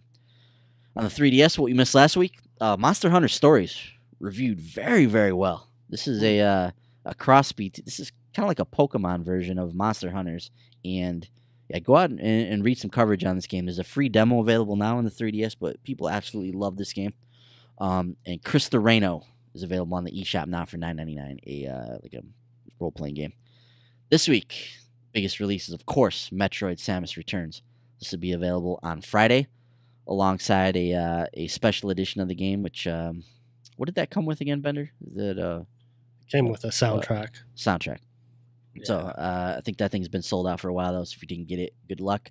There's also a new 3DS XL Samus edition that's going to be available as well, if you so choose to get in on that. Then, of course, the hotly anticipated Samus and Metroid Amiibo 2-pack that's sent everybody into a tizzy because that unlocks certain things in this game that are only available via the Amiibo. So Bender, what do you think, man? Metroid's finally returning this Friday, kind of. You know, it's Metroid 2 remade, but it's basically a brand new game. You jonesing to get back into this? You picking this up? Oh yeah, definitely. I was able to, after many attempts, I was able to secure a special edition. Oh, nice. So I'm going to be able to pick that up. But yeah, I've been looking forward to this game. I've been waiting for a new Metroid game for a long time. From what I've seen and heard of this game, it looks like it's really, really good. Mm-hmm. I'd never really played Metroid 2 because it was on the Game Boy. I'd never really had a Game Boy. Mm-hmm. And from what I've heard, I mean, it's only Metroid 2 in the basic concept. It's completely redesigned, like all new areas, all new enemies, and everything. Mm-hmm. So yeah, I'm really looking forward to this. I think it looks like it's going to be really cool and really fast paced. I like the combat and the way that she can like counter enemies when they run up to her. She can like backhand them and then shoot them. It's pretty cool. Yeah. So yeah, I'm looking for. It's going to be a reason for me to pick up my 3DS again. So I'll be bringing that with me to work for a little while instead of my Switch, so I can play that game. So yeah, I'm excited about it. Nice. Yeah, I wish this was coming out on Switch. It would definitely be an instant purchase for myself. I'm not going to go out and buy a 3DS for this game, but yeah, glad to see that Metroid's coming back. Glad to know that we have Metroid Prime in the pipeline. Hopefully, we can get this ported to the Switch at some point, or at the very least, let's get the damn Virtual Console going on the Switch. We can get Super Metroid on there. That would be a cool game to have on the go. But yeah. Glad to see Metroid's back, like you said, Bender. Heard some good things about this one, so I think it's going to turn out to be a solid release in the series for sure. Interesting, too, that this is not a Nintendo-developed entry. This is Mercury Steam doing this, so they're the team that's behind the Castlevania Lords of the Shadow series. They did the Mirror of Fate game, which was basically a Metroidvania game back a few years back, so they are flexing their chops with Metroid Samus Returns now. And they did an interview somewhere, but they were talking about how basically like how strict Nintendo is about their franchises and in terms of the quality that they expect from these games. So it's interesting reading about them, like pushing them to make the best version of Samus Returns that they can. So I think this is gonna end up being a really solid title. Also this week, Percy's Predicament Deluxe, which I'm allergic to apparently. Thursday, September 14th for $6. All right, that's it, Brent. Thank you, Mr. Boyce. A lot of great games coming out this week. A lot of great games that are going to get ignored. Yeah, a lot of great games that are going to get ignored, unfortunately. But at least for those that are big sports fans, you got a lot of titles coming out this week. Dishonored fans, you know what to do. I mean, if you love Dishonored, you're going to probably pick this up. Mm-hmm. But for myself, I'm going to be Destiny 2 all week. That's where my focus is. So that's what I'll be playing. Yep. All right. Well, hey, we're going to take a quick break. We've got some music here from Ruel Ethan, and we'll be right back.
And welcome back. Thanks again to Ruel Ethan for producing the music for this podcast. He does the opening, the closing, the music you just heard right there. Thank you again. Follow him on Twitter at Ruel Ethan. Check out his music on iTunes and SoundCloud. All right, gentlemen, let's jump into some of the news that has happened over the last 2 weeks. First up, LA Noire Remastered is coming to next-gen consoles on November 14th. The PS4 Pro and the Xbox One X will have 4K support. Here are some of the changes that you can expect with LA Noire Remastered. This comes with new bonus content and looks better than ever with an array of enhancements, including updated weather, smog, lighting effects for a more realistic LA. Real-time reflections on vehicle surfaces, and new chrome and dirt effects to create a wider range of vehicles. Players can also discover new collectible hidden novel covers and golden vinyl records scattered throughout the world and complete objectives to unlock 4 new suits, each with their own unique special abilities. Another thing that I wasn't expecting to see is this is also coming to the Switch. It's also coming to Vive VR, but seeing this game coming to the Switch is pretty interesting. Bender, I'm going to assume that you've just never played a single Rockstar game, correct? I'm pretty sure that's accurate. I don't think I have. I've played any of them. Is a game like LA Noire, which has a pretty cool feature where you have to like judge people's faces to figure out if they're lying. You have to solve puzzles or solve mysteries. You're a detective. Any interest in your first Rockstar game being LA Noire? It sounds interesting, but I've been listening to other people talking about this and looking at stuff on Twitter, and nobody seems excited about this. Coming back.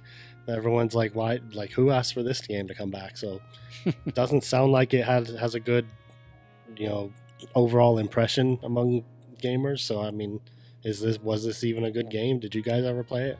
Here's the thing with LA Noire that I noticed when I played it. It is definitely a much more reserved Rockstar title. It's not like a Grand Theft Auto where you're running around just killing everybody and just causing mayhem. It's not like The Warriors, the game that they made. It's not like Manhunt. This is a game that's based around this cool technology they used at the time to map people's faces. You do interrogations, you talk to these suspects, and you ask them questions, then you try to judge how they're reacting to figure out if they're lying or if they're telling the truth. It was it was kind of a niche concept that I think was more of what would you say, boys? It was more kind of like showing off tech was like the biggest appeal of it. But I mean, there actually is a pretty good story in there. But boys, would you say that's what LA Noire was, more like hype around that tech?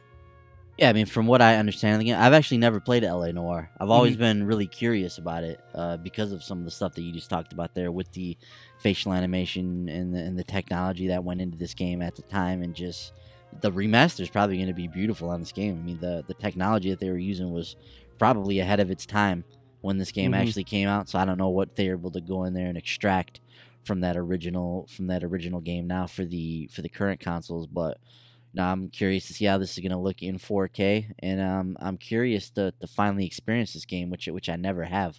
So I'm definitely going to put this on my list of things to do at some point. Don't know when or if I'll ever get to it, but it is something that I've always been curious about. Like I didn't even know that you looked at people's faces and tried to guess if they were lying or not. Like that's awesome if a video game could do that. So I'm really curious to see this one, man. Yeah, it's a much slower paced game. I mean, there are some action moments to it, but from if I remember it correctly, it was a much slower paced game. A bit more mature. It wasn't like, like I said, it wasn't like a Grand Theft Auto. But the one thing I remember about it very well was the aesthetic of it. I mean, the presentation was fantastic. I mean, it had that noir vibe to it. The music was awesome. A lot of jazz. Yeah. They represented the era very well. I mean, it's a very well done game, a well done game from a production perspective. And I don't think I didn't finish the game because at that time I was just bouncing around through so many different games and you just lose track. But I would actually like to revisit this game because I remember from what I did play, I really did enjoy it. It just wasn't as appealing as like first person shooters with friends, or at the time I was playing a lot of Madden, online leagues, all that kind of stuff. Kind of took me away from LA Noire. There's no online portion to it. It's just a single player experience. But from what I did play, it was a very good game. Is that atmosphere and just the whole like vibe of this game, is that going to translate well to a handheld experience, you think? I'm curious to see if it does. I mean, like I said, I don't think they could take away too much to lose that noir vibe to it. I don't think they could do much to take away the music. I mean, all of it's going to be very, very cool. How it runs and how it actually looks compared to actually not even just the next gen consoles, but the last gen consoles. How well is this going to look compared to the PS3 360 models? I mean, if this is a decent looking game, it could be pretty good on Switch. Like I said, I don't remember the action being as fast paced or as out of control like Grand Theft Auto, but this could be a decent game on the Switch. Cool.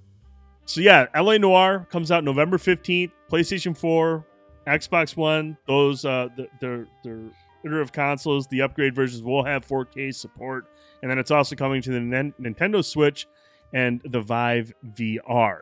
So will the Xbox One X have true 4K support? My understanding is this is going to be a native 4K experience, but I have no idea. It could be. True, it may true be 4K. Okay. True 4K. Just want to make sure this isn't the false 4K. We'll find out on November 14th. We'll do a test. Moving along, we have some new details on Crystal Dynamics Avengers game. Oh boy. Yes. Are you ready for this? Oh, I'm ready. Crystal Dynamics' upcoming Avengers game will feature social, shared online play and will, at least in combat scenarios, resemble a third-person cover-based action-adventure game. Oh, boy. Shared, social, online play?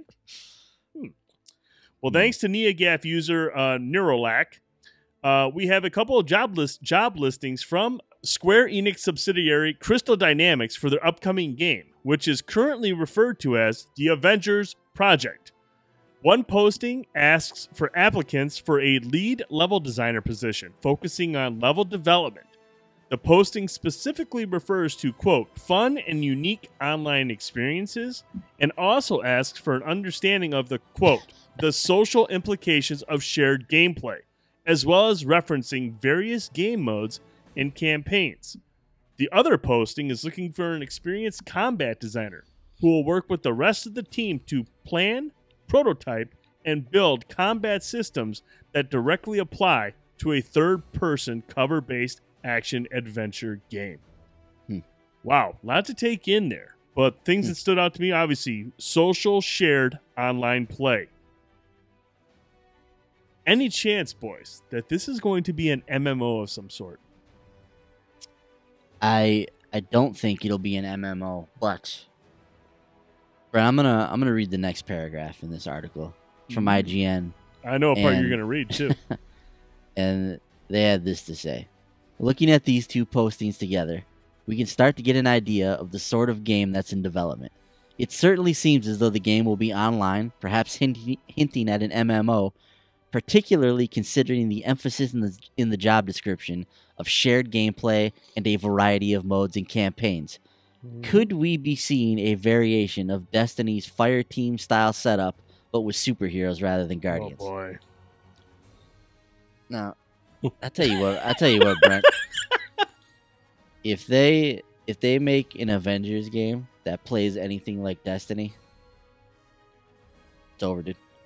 It's over. Even Destiny? Destiny will never be over. But I'm talking about for you. No, Destiny will not be over for me ever.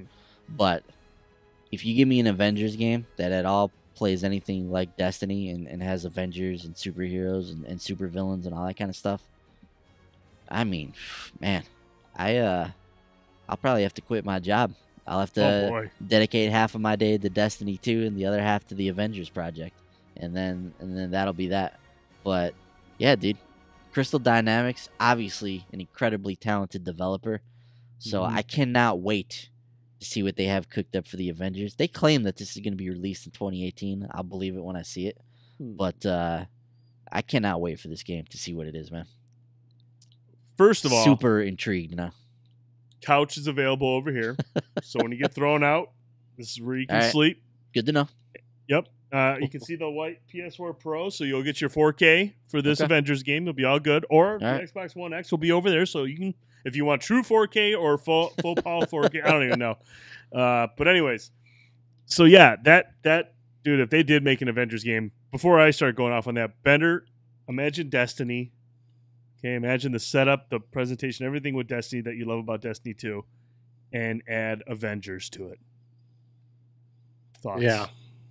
That would be awesome. Yeah, I mean that's one of the things that drew me to Destiny in the first place was the superpower aspect of it. You know, you have these abilities that you can, do stuff like that. If they came out with a superhero type of game where you are a superhero and you're going around with your friends fighting villains and stuff, yeah. That I will play 2 games for the rest of my life. Destiny and that.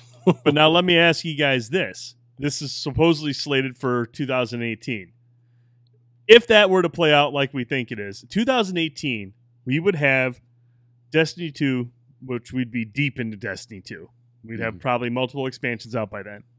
We would have the Avengers, a Destiny-style Avengers game, and Anthem. Another game that we're all really excited about. Can you imagine 3 games, all with Destiny-type setup, that look fantastic? I mean, Avengers, yes. Anthem looked awesome. We know Destiny 2 is great. Well, wow. That's very scary.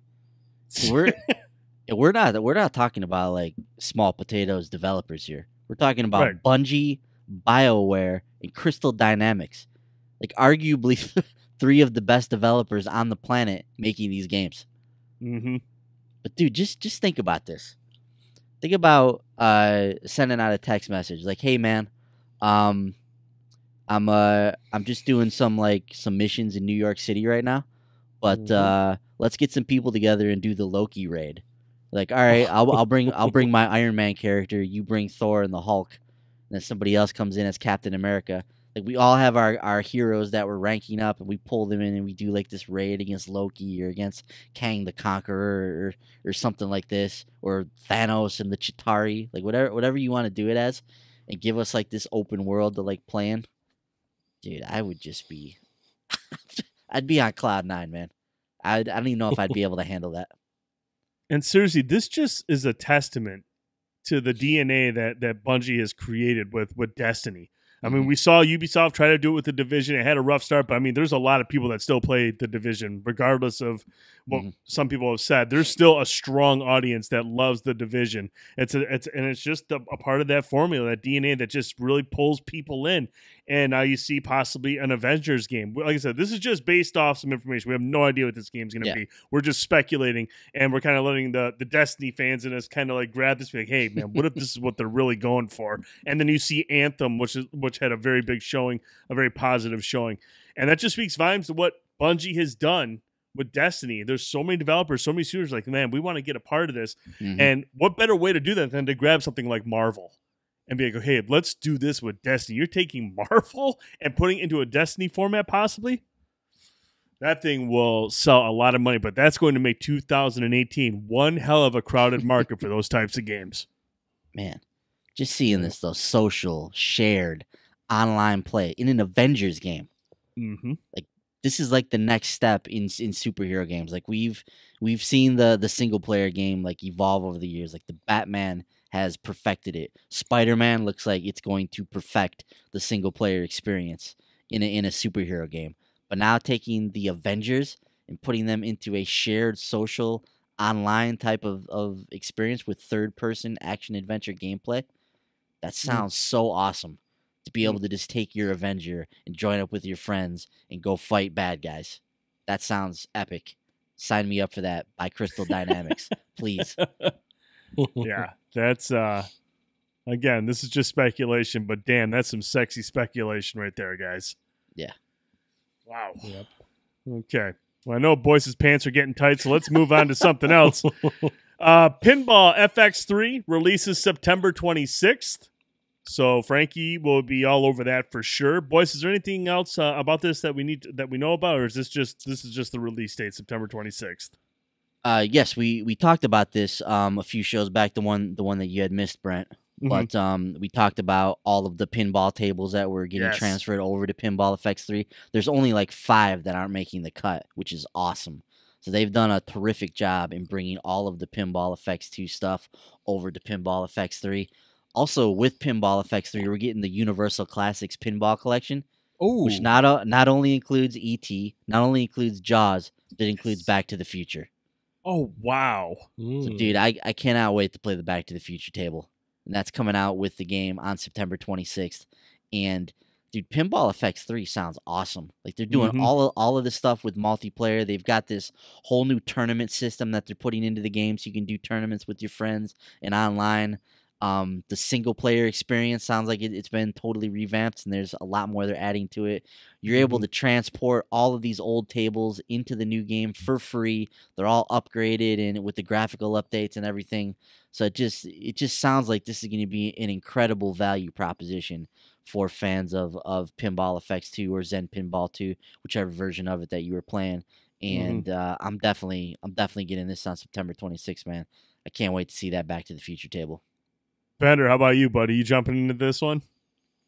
Yeah, I like those pinball tables, and I've bought a few on the Zen Pinball too. So yeah, that's pretty cool. I'd be down for that. Now, Ben, of those 5, is it just the 5 that didn't make it? Was it just a licensing issue, or were they just... That would be my guess. They didn't go into specifics why, but like the South Park table is one of them. I think the Ninja Gaiden, the Street Fighter table. There's a couple like that didn't make the cut. But all of the Marvel tables made the cut. All of the Star Wars tables. So they've got some big time licenses there that they were able to keep up. So, right. Yeah, this sounds like a really, really impressive package. There's something like 60 or 65 plus tables are going to be available from Zen Pinball 2 or Pinball FX 2 when Pinball FX 3 launches on September 26th. And it sounds like this universal table, or it looks like it's going to be a sweet package. So that's awesome. Dude, when you said Universal Media, I was like, please tell me Jaws is in there. Yeah. That's awesome. E.T., Jaws, and Back to the Future, man. That's a sweet lineup. Oof, that's fantastic. Good stuff. Up next, speaking at PAX West, Gearbox CEO Randy Pitchford explained that 90% of Gearbox's development team is working on the thing I think most of you guys want us to be working on. And rightfully so, everyone on Twitter said Alien Colonial Marines 2. And I couldn't agree more. So hopefully that's what we're talking about. Is that what we're talking about here, boys? You think that's it? Definitely. It's either that or Battleborn 2. I mean, it's one of those two. So. Oh, Frankie. Well, I know that's the one Frankie's pulling for. I would love that. I know that's not what they're talking about, but that would be awesome. That is, not the I think case. it's pretty. I think that's pretty obvious. The game that we're talking about here is Borderlands 3. Mm-hmm. So 90% of their studio is working on that right now. I'm expecting an E3 reveal. I mean, is that what you're thinking, boys? E3? Yeah, we got to be getting close to this. We've heard Borderlands 3 for a while now. This has been whispers of this game. It's been kind of hinted at here and there. Pitchford's mentioned it a few times at a panel here or there. So we know Borderlands 3 is in development. If 90% of the Gearbox staff is now working on this game, basically it's like all hands on deck making Borderlands 3 at this point. So maybe we could see something at the PlayStation experience, but more likely this is probably an E3 reveal maybe next year. I think that's a safe bet. No, E3 reveal next year with 2018 release date or early 2019. I cannot see them releasing this game alongside the likes of Anthem, another cooperative game, and possibly this Avengers game if it releases in 2018. I would think they would want to get the hell out of that window. Well, they released Battleborn the same month as Overwatch, so I'm not sure that they care too much about that. Though I do think Borderlands would do much well against the heavyweights as compared to Battleborn against Overwatch. I mean, Borderlands has an audience. Yeah, it's a very popular franchise, so I think it would probably do a little bit better compared to some big dogs. Yeah, I feel like they probably hold this series in pretty high regard, and I would bet that they probably feel pretty confidently that whenever they put this game out, whoever it's up against, like it's going to find an audience. Mm-hmm. We'll see. It's been a while now since the last Borderlands game. I mean, how long's it been now? The pre-sequel was the last one, which was what? I think 2012 or something. 12, yeah, I would say 2012. It came out right before the PS4, right? Yep. And the Xbox One. So yeah, it was like 2012, maybe early 2013. Don't remember exactly. But yeah, it's been at least 4 or 5 years since the last Borderlands game, so we got to be getting close to this. I mean, obviously they made Battleborn in there as well, so they we're working on that game within this window as well.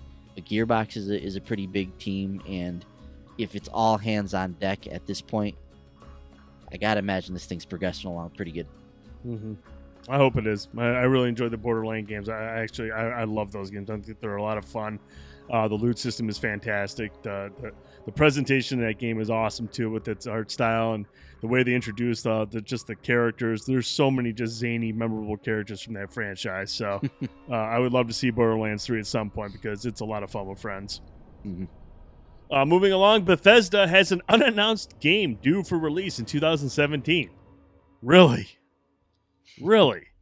According to P. Hines, Bethesda's VP of Marketing, he did an interview earlier this week. He said, "We have a ton of stuff going on, and we even have a game coming out this year that we haven't told anybody about yet. They can wait. It won't be so long." What do you think this is, boy? You think this is a mobile game? Yeah, definitely. Mm-hmm. Not a console game. This is not Elder Scrolls 6. This is not. Oh God, no. This is not some huge game they've been holding back in us. This is a mobile game. Maybe Fallout Shelter 2 or something like that. Mm-hmm. Can you imagine if they just rolled out Elder Scrolls 6? They announce it like a week before it comes out. Like, oh, by the way, next week Elder Scrolls 6 comes out. Yeah, there's no way. So this is definitely a mobile game. I don't think there's any question about it. Because, I mean, they've already got big titles coming out. I mean, you've got Wolfenstein, you got The Evil Within, you've got Skyrim VR, you got Doom VR. I mean, you've got enough stuff coming out. Fallout 4 VR, Fallout 4, Quake. Skyrim on the Switch, Dishonored that we just talked about. Yep. So I just don't think there's any way this is a console game unless it's some kind of like a digital title that's a smaller title or something that they're trying on new IP or something along those lines.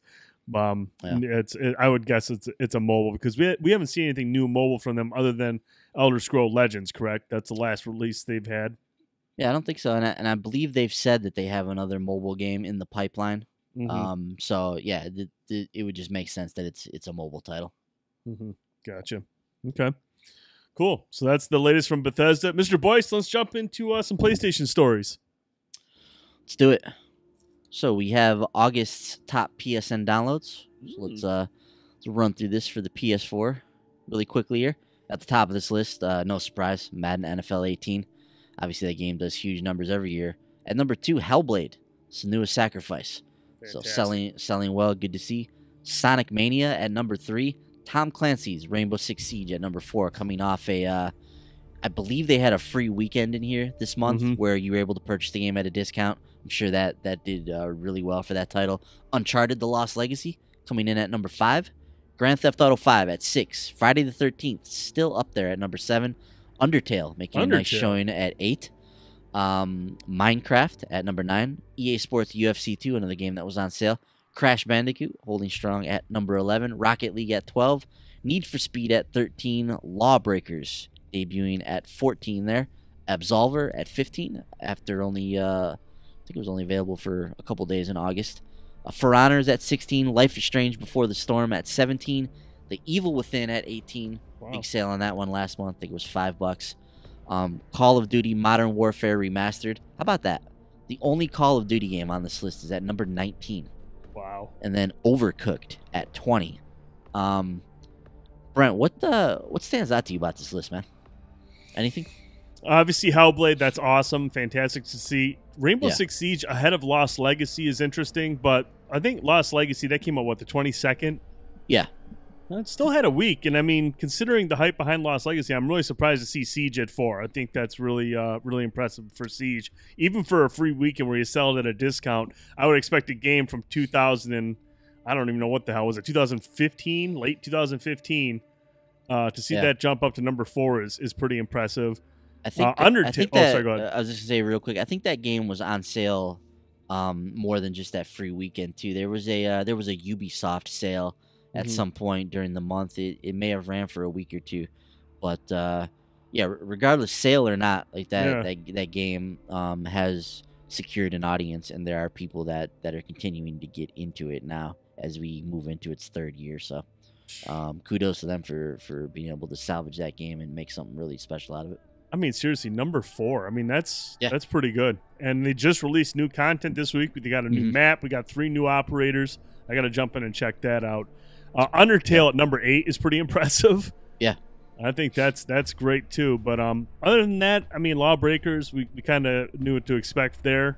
Absolver, nice showing at 15 after being on for a couple days. But Call of Duty Modern Warfare Remastered was the best-selling Call of Duty game, which just, I think that pretty much puts the nail in the coffin for Infinite Warfare. But I fully expect, after what I played in the beta with World War II, that thing is going to chart, and it's going to chart for quite a few months based on what I've played. It was really, really good. Yeah, in the top PS4 add-on, the Black Ops 3 Zombie Chronicles. Oh, yeah. So we got Black Ops 3, and then the Black Ops 3, the Giant Zombies map, is at number 3 on the add-on list. Nothing from Infinite Warfare on this add-on list. Infinite Warfare, nowhere near the charts. Modern Warfare Remastered, the only one on this list. So not the kind of stats that Activision likes to see from their top dog franchise. But hey, they got Destiny now, and I'm sure that will be dominating the charts here as we move forward in a lot of these different categories. Bender, anything in particular stand out to you on this list?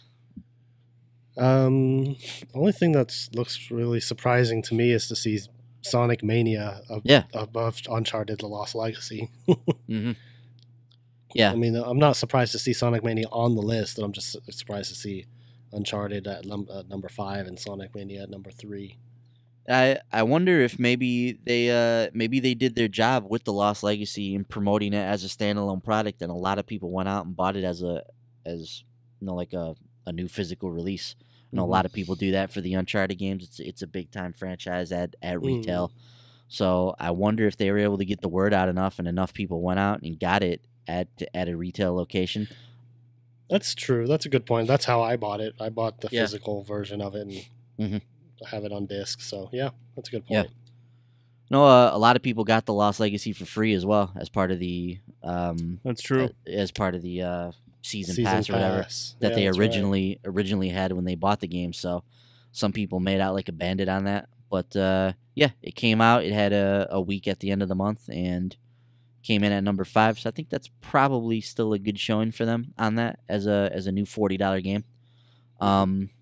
Yeah, but Sonic Mania though at number 3 is awesome though. Obviously, huge buzz around that game. A lot of people got into it. Don't believe this was on sale at all. So this was just straight buzz, like driving the adoption of this game. Same thing with Hellblade. A game that we've heard a ton about. So kudos to Ninja Theory for being able to put this game together. This AAA game that they independently developed. It's been received very, very well, and it charted at number 2, just behind Madden. So that's a huge showing for them. So yeah, Friday the 13th still at number 7 on there, Brent. Still waiting on that campaign. Yeah, still waiting on the campaign. Crazy that this game is still chugging along with all of its issues, but hey. Maybe now they can focus on it. Now that Dead Alliance is just getting destroyed by critics. Now they can focus on Friday the 13th. Did it get destroyed? I've seen. I mean, I don't know. I don't know what the Metacritic is. It might be pretty good, but the few reviews I've seen were not pleasant. Let's do a live look-in on the Dead Alliance Metacritic. Love live look-ins. I'm curious now. So Dead Alliance obviously is the the first-person like zombie shooter game from Ilphonic, the people behind Friday the 13th. So I thought it looked generic as all hell when I looked at it before. And we'll see if the critics agree here. So we don't have a meta score for this game, but we can see some of the reviews here. Let's see if maybe they have nothing for PC. All right, so for the PlayStation 4, we have 3 critical reviews currently on here. The top review is a 55 out of 100 from PlayStation Lifestyle. There's a 50 from IGN Spain. And the Sixth Access chimed in with a whopping 20 out of 100. There you go. So nobody's reviewing the game. Nobody that's reviewed the game likes it. So Dead Alliance, as anticipated, will die a swift death here on PS4 and Xbox One. And like you said, hopefully this will make them just focus fully on Friday the 13th. I mean, seriously, we all saw this coming. Game looked like total trash when we looked at it. Not to trash their work, but the game just did not look good. All right, so moving on from there, Neo's final DLC, Bloodshed's End, which is a sweet name for a DLC, is now set to launch on September 26th. So another game that's just been, people love this game. And I really, really enjoyed what I played in the beta. Have not got to the full release, but when I was playing the beta, I knew this game was going to be something special. It just had that feeling to it. Was a really fun game in that phase, and this will wrap up the season pass. So if you are following the Neo saga, sounds like this is a pretty sizable piece of content, new missions, new bosses, new gear, all that kind of stuff. So the stuff you've come to expect from these Souls type of games will be here in Bloodshed's End. Also on September 26th, SteamWorld Dig 2 will hit the PS4 and Vita with cross-buy support enabled. So I never played the first SteamWorld Dig. Was very, very well received, though. I know a ton of people love SteamWorld Dig. So SteamWorld Dig 2 looks pretty sweet. Looks like it's got some Metroidvania elements. Looks like it's going to be a great title on both the PS4 and the Vita. So I'll be on the lookout for that. It's coming to the Switch as well a few days earlier, I believe. So, yeah. So some sweet games coming out on September 26th. Cool. And that's it for PlayStation, Brett. Great. Well, we're going to stick with Call of Duty for just a moment. Activision CEO Eric Hirschberg actually hinted that Call of Duty may stick with historical games beyond World War II, and said that the series may have stuck with future settings for too long. You'd think. In an interview with Game Informer, Hirschberg acknowledges the divisive nature of Infinite Warfare. Quote, "I think with the benefit of hindsight," he said, "yes, we can all agree we might have had one more future game than we needed. He also indicates that internally the feeling was right that it was time to return to the series' roots by bringing the games back to their original setting. Now, I don't know about you guys. Look, I think wall running and all that and boosting all that stuff is great. I love it in Titanfall 2. I love it in the Titanfall franchise. That's where I want to play it. Call of Duty to me has always been a boots on the ground, tackling wars from the past, different eras in the past, and that's where the strong suit is. I don't think it had any place in Call of Duty. I know I'm in the minority. Call of Duty fans are going to love Call of Duty no matter what, no matter how much they hate it. I prefer the old time wars, World War I, World War II. Wouldn't mind seeing them take a look at Vietnam. But no, I agree with that 100%. I think Eric's on point. I think they stuck with the setting for far too long. I just think that Call of Duty will always be much better at boots on the ground, focus more on the skill of the player than boosting and all that and wall running and all that stuff that just makes it absurd. If I want to do that, I'm going to do it with a game that's much better, and that's Titanfall 2. They do the wall running and everything much better. So, Boyce, your thoughts on Activision or on Eric Hirschberg's comments that they may have stuck with the future setting far too long? Yeah, I mean, it's obvious, it's clear at this point. We've talked on this show a lot about Infinite Warfare and its reception, and regardless of the quality of the game, it sounds like it's a pretty solid game overall from the people that have played it. But like you said, it just got to the point where it was just too much future. People were just kind of sick of it, and they had gotten to the point where it's like, where do we go from here? Like now they had to go to space. Like that's kind of how far into the future they've got.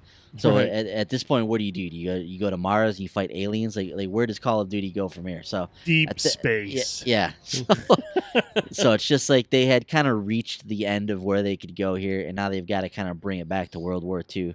And now this will give them the option to explore some of these historical wars, and then the next time they hit us with Modern Warfare 5 or whatever it's going to be, like once they come back, or 4, whichever Modern Warfare they're on, like when they come back and hit us with that one, it's going to be a big time event because we haven't been into the modern franchise for them in a while. So this is going to give them an opportunity to kind of switch the style up of the franchise.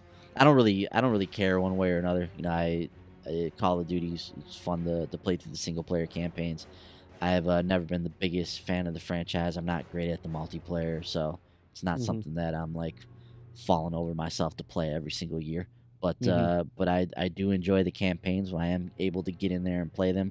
And I jumped into the beta for World War II, got my ass handed to me, in the multiplayer. But I am looking forward to playing through the single player and see what it's all about. And I think Modern Warfare is a definite thing that's going to happen based on the fact that most people pre-ordered Infinite Warfare to get Modern Warfare Remastered. Oh, yeah. And secondly, as soon as Modern Warfare Remastered was released at retail, it outsold Infinite Warfare every month. It was always ahead of Infinite Warfare every month in the charts. Yeah. And so I think Activision is going to look at that and be like, look, before we go anywhere into the future again, we're going to make sure we revisit modern times, probably another Modern Warfare, easily based on those sales numbers. Yeah, I think they said in here somewhere that they wouldn't rule out like going back to like the Advanced Warfare timeline or whatever. But I just think, Call of Duty World War II is probably going to be big. Battlefield 1 was huge. So, I think we're going to explore some of these older wars for a little while. And then once this has kind of run its course for a few years, then we're going to get back to Modern Warfare. Then that's going to be a big deal again. And the cycle is just going to repeat. And then yada, yada, yada. And we'll eventually get back to old wars again. And that's just kind of how it'll be until Call of Duty dies, if it ever does. It's never going to die. Ever. Never. Resident Evil 7's long-awaited DLC titled Not a Hero will be released for PlayStation 4, Xbox One, and PC on December 12th alongside the Gold Edition, which will include all the DLC. This is something I would definitely recommend to just about everybody, man. Resident Evil 7 was an awesome, awesome game. I never got a chance to check out the DLC, the horror tapes or whatever they were called. But the base of this game, the base version of the game is absolutely fantastic. And you'll be able to get the Gold Edition on December 12th, which, again, includes all the DLC, including the Not a Hero DLC, which will also be released separately on December 12th. But this is coming to PlayStation 4, Xbox One, and PC. Boyce, did you never played Resident Evil 7? Did you? Were you any interest in that still at this point, or is this kind of one of those ones that's adios? Yeah, no, I would love to play it at some point, especially in VR. The Resident Evil 7 demo was awesome. It was really scary. The atmosphere was really well done. And I was terrified creeping through that house in the dark. So I can just imagine what the final game's like. I can just imagine what it's like in the VR headset. So I would like to visit this at some point. It's just a matter of when I get the time. And yeah, really do want to see this in VR because that's what people have talked so highly of the experience in the headset. Mm-hmm. Now, Bender, I know you've played through Resident Evil 7 3 times. Are you waiting for all the DLC to be released before you purchase it, or? No, I'm just joking. Oh, can't wait. Well, thank you very much for that input. Let's jump into some Xbox news real quick. First up, mouse and keyboard support is definitely coming. Speaking at Major Nelson's Xbox PAX panel over the weekend, Microsoft's Mike Ibarra fielded a question about when keyboard and mouse support is coming. Here's what he had to say. It is definitely coming. When it does end up in games, he says, Microsoft will coach developers, making sure they give players the choice in competitive games of whether they're playing against users with controllers or with keyboards. Which is always the one thing we've always talked about. That's the most difficult thing for a lot of these games on consoles, especially or with PC, to allow people to use game pads versus mouse and keyboard. Obviously, you're getting much more accuracy with mouse and keyboard. You get better feedback. It's just a much more precise way to play. I suck at it, but when I do use it, I can see where the benefit is. But I've always been a console gamer first, so I'm much more comfortable on consoles. And to be honest with you, playing against people that use mouse and keyboard, I don't feel like they have a massive advantage. I do fairly well against people when I'm using my controller, against people who are using mouse and keyboard. But thankfully, Xbox is still taking the precautionary steps to let developers know, hey, look, we want to make sure the user knows that they're playing against, mouse and keyboard or they're playing against controllers. They want to make sure that they can set it up to where there's not that disadvantage there. I feel like first and foremost, this is not necessarily something to bring keyboard and mouse support to every game or to have like first-person games on the Xbox have this option. I think it's as they continue to integrate Windows 10 into this into the Xbox ecosystem. Like they want to be able to do stuff like bring Age of Empires, like they're like Age of Empires 4. Like they want to be able to bring that to Xbox and have a viable option for people to play that franchise on there as they continue to like integrate these two ecosystems. So by being able to do this, they can do stuff like that, and they can bring some of these strategy games over. People will be able to use them, a little more comfortably with all the different input options that offers. So I feel like maybe that's the reasoning behind this, but I don't know, could be wrong. Yeah, he also said, you'll see our first game supporting keyboard and mouse soon, but he was tight-lipped on what those games will be. From then, it will be based on developer interest, whether they want to implement support in their own games. I think the focus here is going to be on games like Halo Wars 2, Age of Empire. I mean, I don't think you're going to see any of these developers, especially on consoles, implement these controls into first-person shooters. Yeah. I just can't see them doing that. But there are titles that would benefit from it. I've played Halo Wars 2 on the PC with mouse and keyboard. It is much more intuitive. It's much more natural than playing Halo Wars 2 with a controller. I'm sure there's fans that don't mind the controller. I can tell you right now, the PC adding mouse and keyboard to support to games like that will actually be beneficial, and it'll be a much better experience for the people that use that. Yeah, it's interesting too with Destiny 2, but Destiny is a game that was designed for consoles. Like it was designed as a console shooter. But it's interesting though that they've been able to transition the game, and from everything I've heard about the PC experience, it sounds like it's been a pretty good PC game as well. But that's one of the things that Bungie's been able to do really well with Destiny and with Halo before this.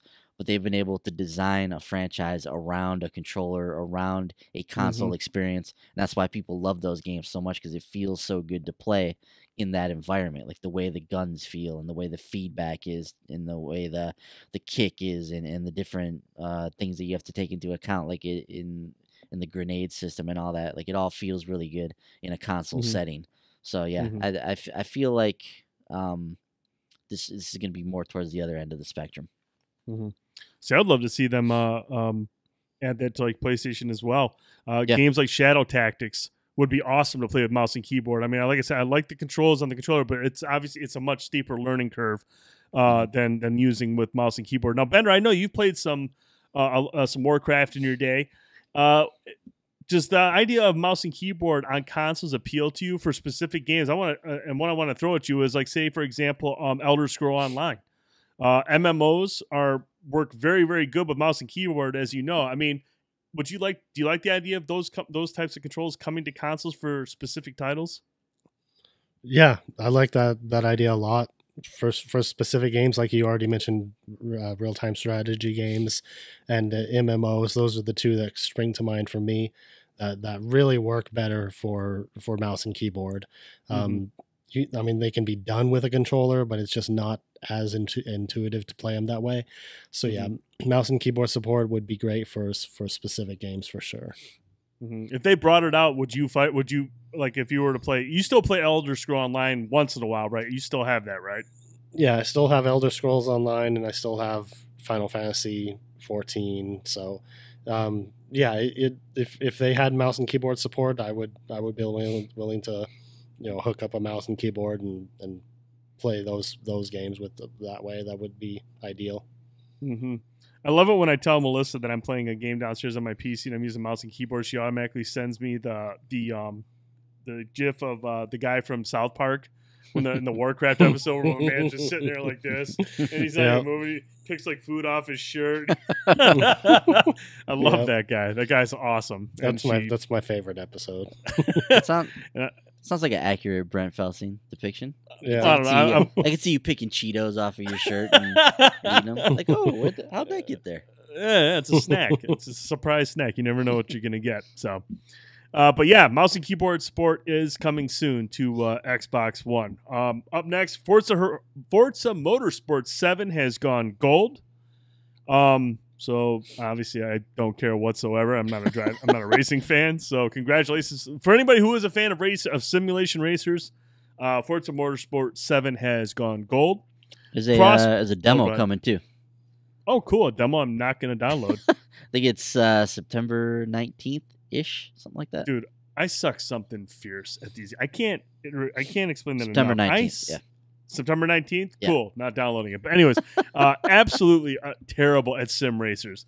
Whether it's Gran Turismo or Forza Motorsport, no interest in those games. I can play Horizon because that's a little bit more arcadey.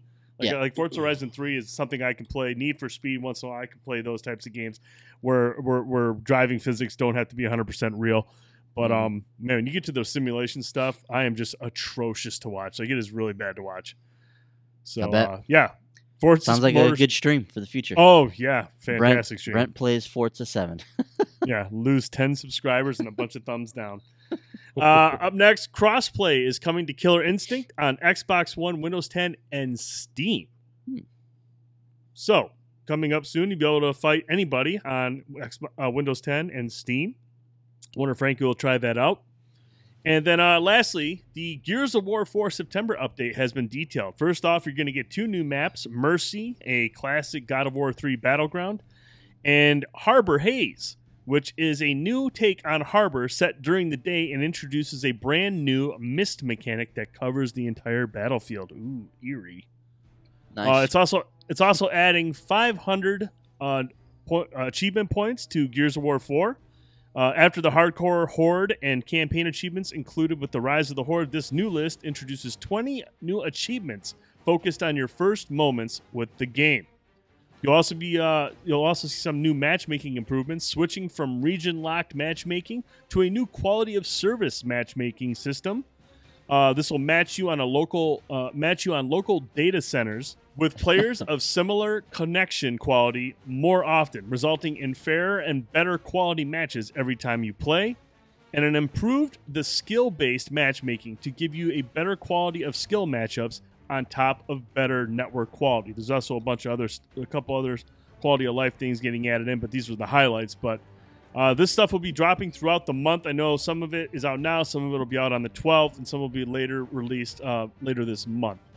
But lots of good stuff coming to Gears, and they've been really supporting this game well. They've been adding a lot of stuff, not just content, but also like improving, like it says here, matchmaking, the skill-based matchmaking. They're making a lot of improvements here to make the game better for everybody. So that's really, really good to hear. This is the end of their first year of content as well. So this was kind of their 1-year plan, was to bring out these monthly updates and continue to support and improve the game, and they've done that. And now they can move into kind of like their second phase with the game, where we won't see. I don't think we'll see the breadth of updates from this game as we move forward. But they've done a lot to it over the months, so they can just kind of maintain it now. Mm-hmm. Lots of good stuff coming to Xbox One.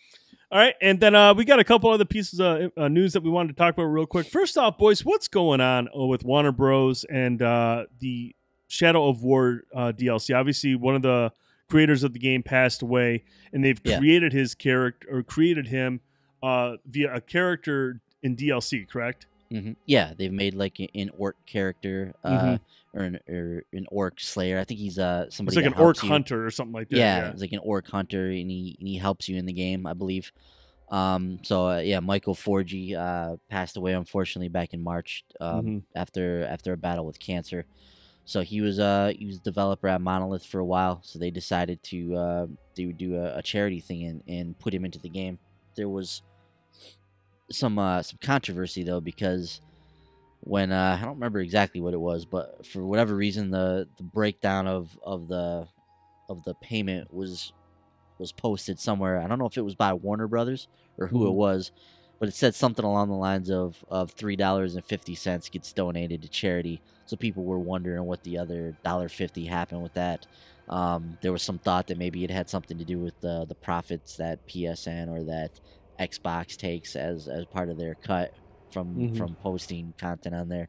Whatever the case may be, there was controversy because people were unsure of where their money was going, and they wanted all of it to go to charity. So with this story, this is kind of an update on this. I'm just going to read right from the IGN article here, but last week, Warner Brothers and Monolith announced that they would sell a piece of charity DLC in commemoration of the tragic death of developer Michael Forgy. All seemed well until some noticed that small print within the DLC's trailer seemed to not only exclude donations on purchases in certain U.S. states, that was another issue, but also purchases worldwide. IGN reached out to get clarification on this, on exactly how the money was being used from the DLC for charity and whatnot, how it would be distributed. So in a statement, this is what Warner Brothers had to say. Neither Warner Brothers Interactive Entertainment nor Monolith Productions will profit from any sales of the Fourth Hog, that's the name of this guy, Fourth Hog Orc Slayer DLC, regardless of the territory in which the DLC is sold, end quote. While it's still unclear where payments will be made to, it seems certain that the developer and producer won't be gaining undue profit from buyers who may not be aware of where their money's going.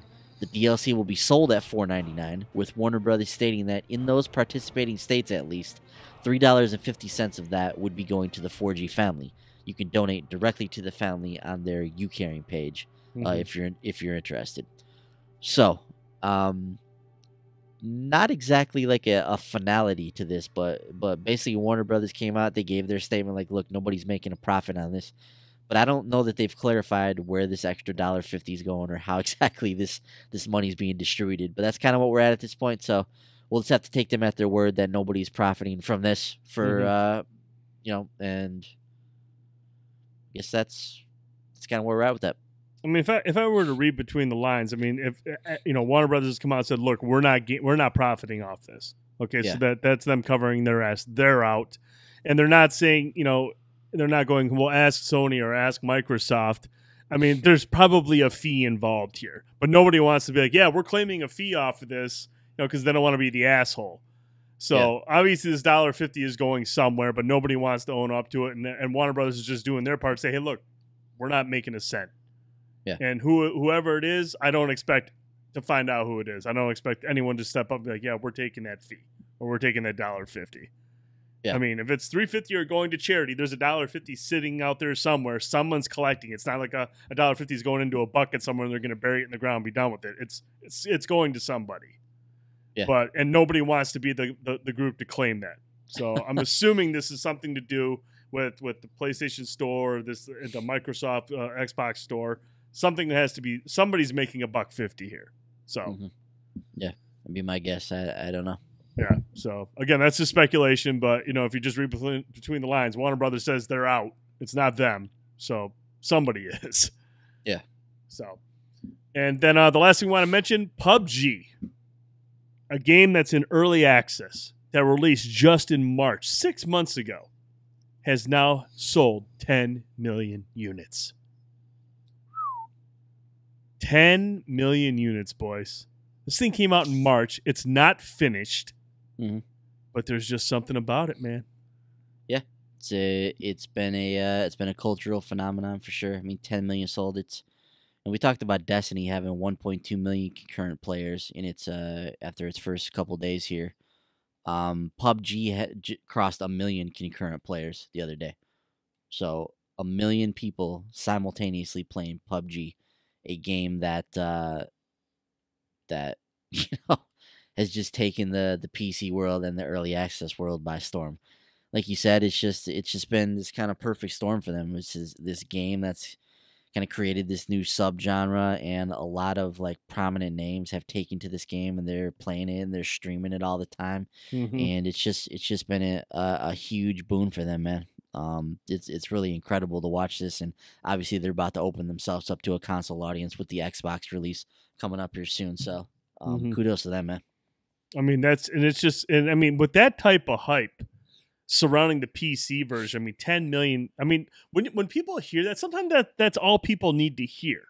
Yeah, they need to hear shooter and 10 million sold. That's hyperbolic talk that people love to hear.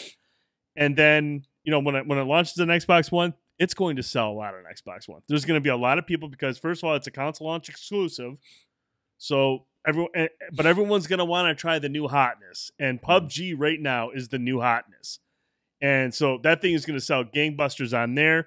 And then, based on what we understand as gamers, we look at the wording that we heard Microsoft say, this with partnership with the developer, it sounds very similar to what we heard with Crystal Dynamics and Rise of the Tomb Raider. When this thing comes to the PS4, it's going to sell like crazy there too, as long as the game is progressing. And it's not just because that's the one concern with that type of deal is if, say, a PUBG releases early access and it's in a full release and there's not a whole lot more they can add to it, it could lose some luster down the line. But in the here and now, it's going to sell very well on Xbox One based on just all the hype surrounding the PC version.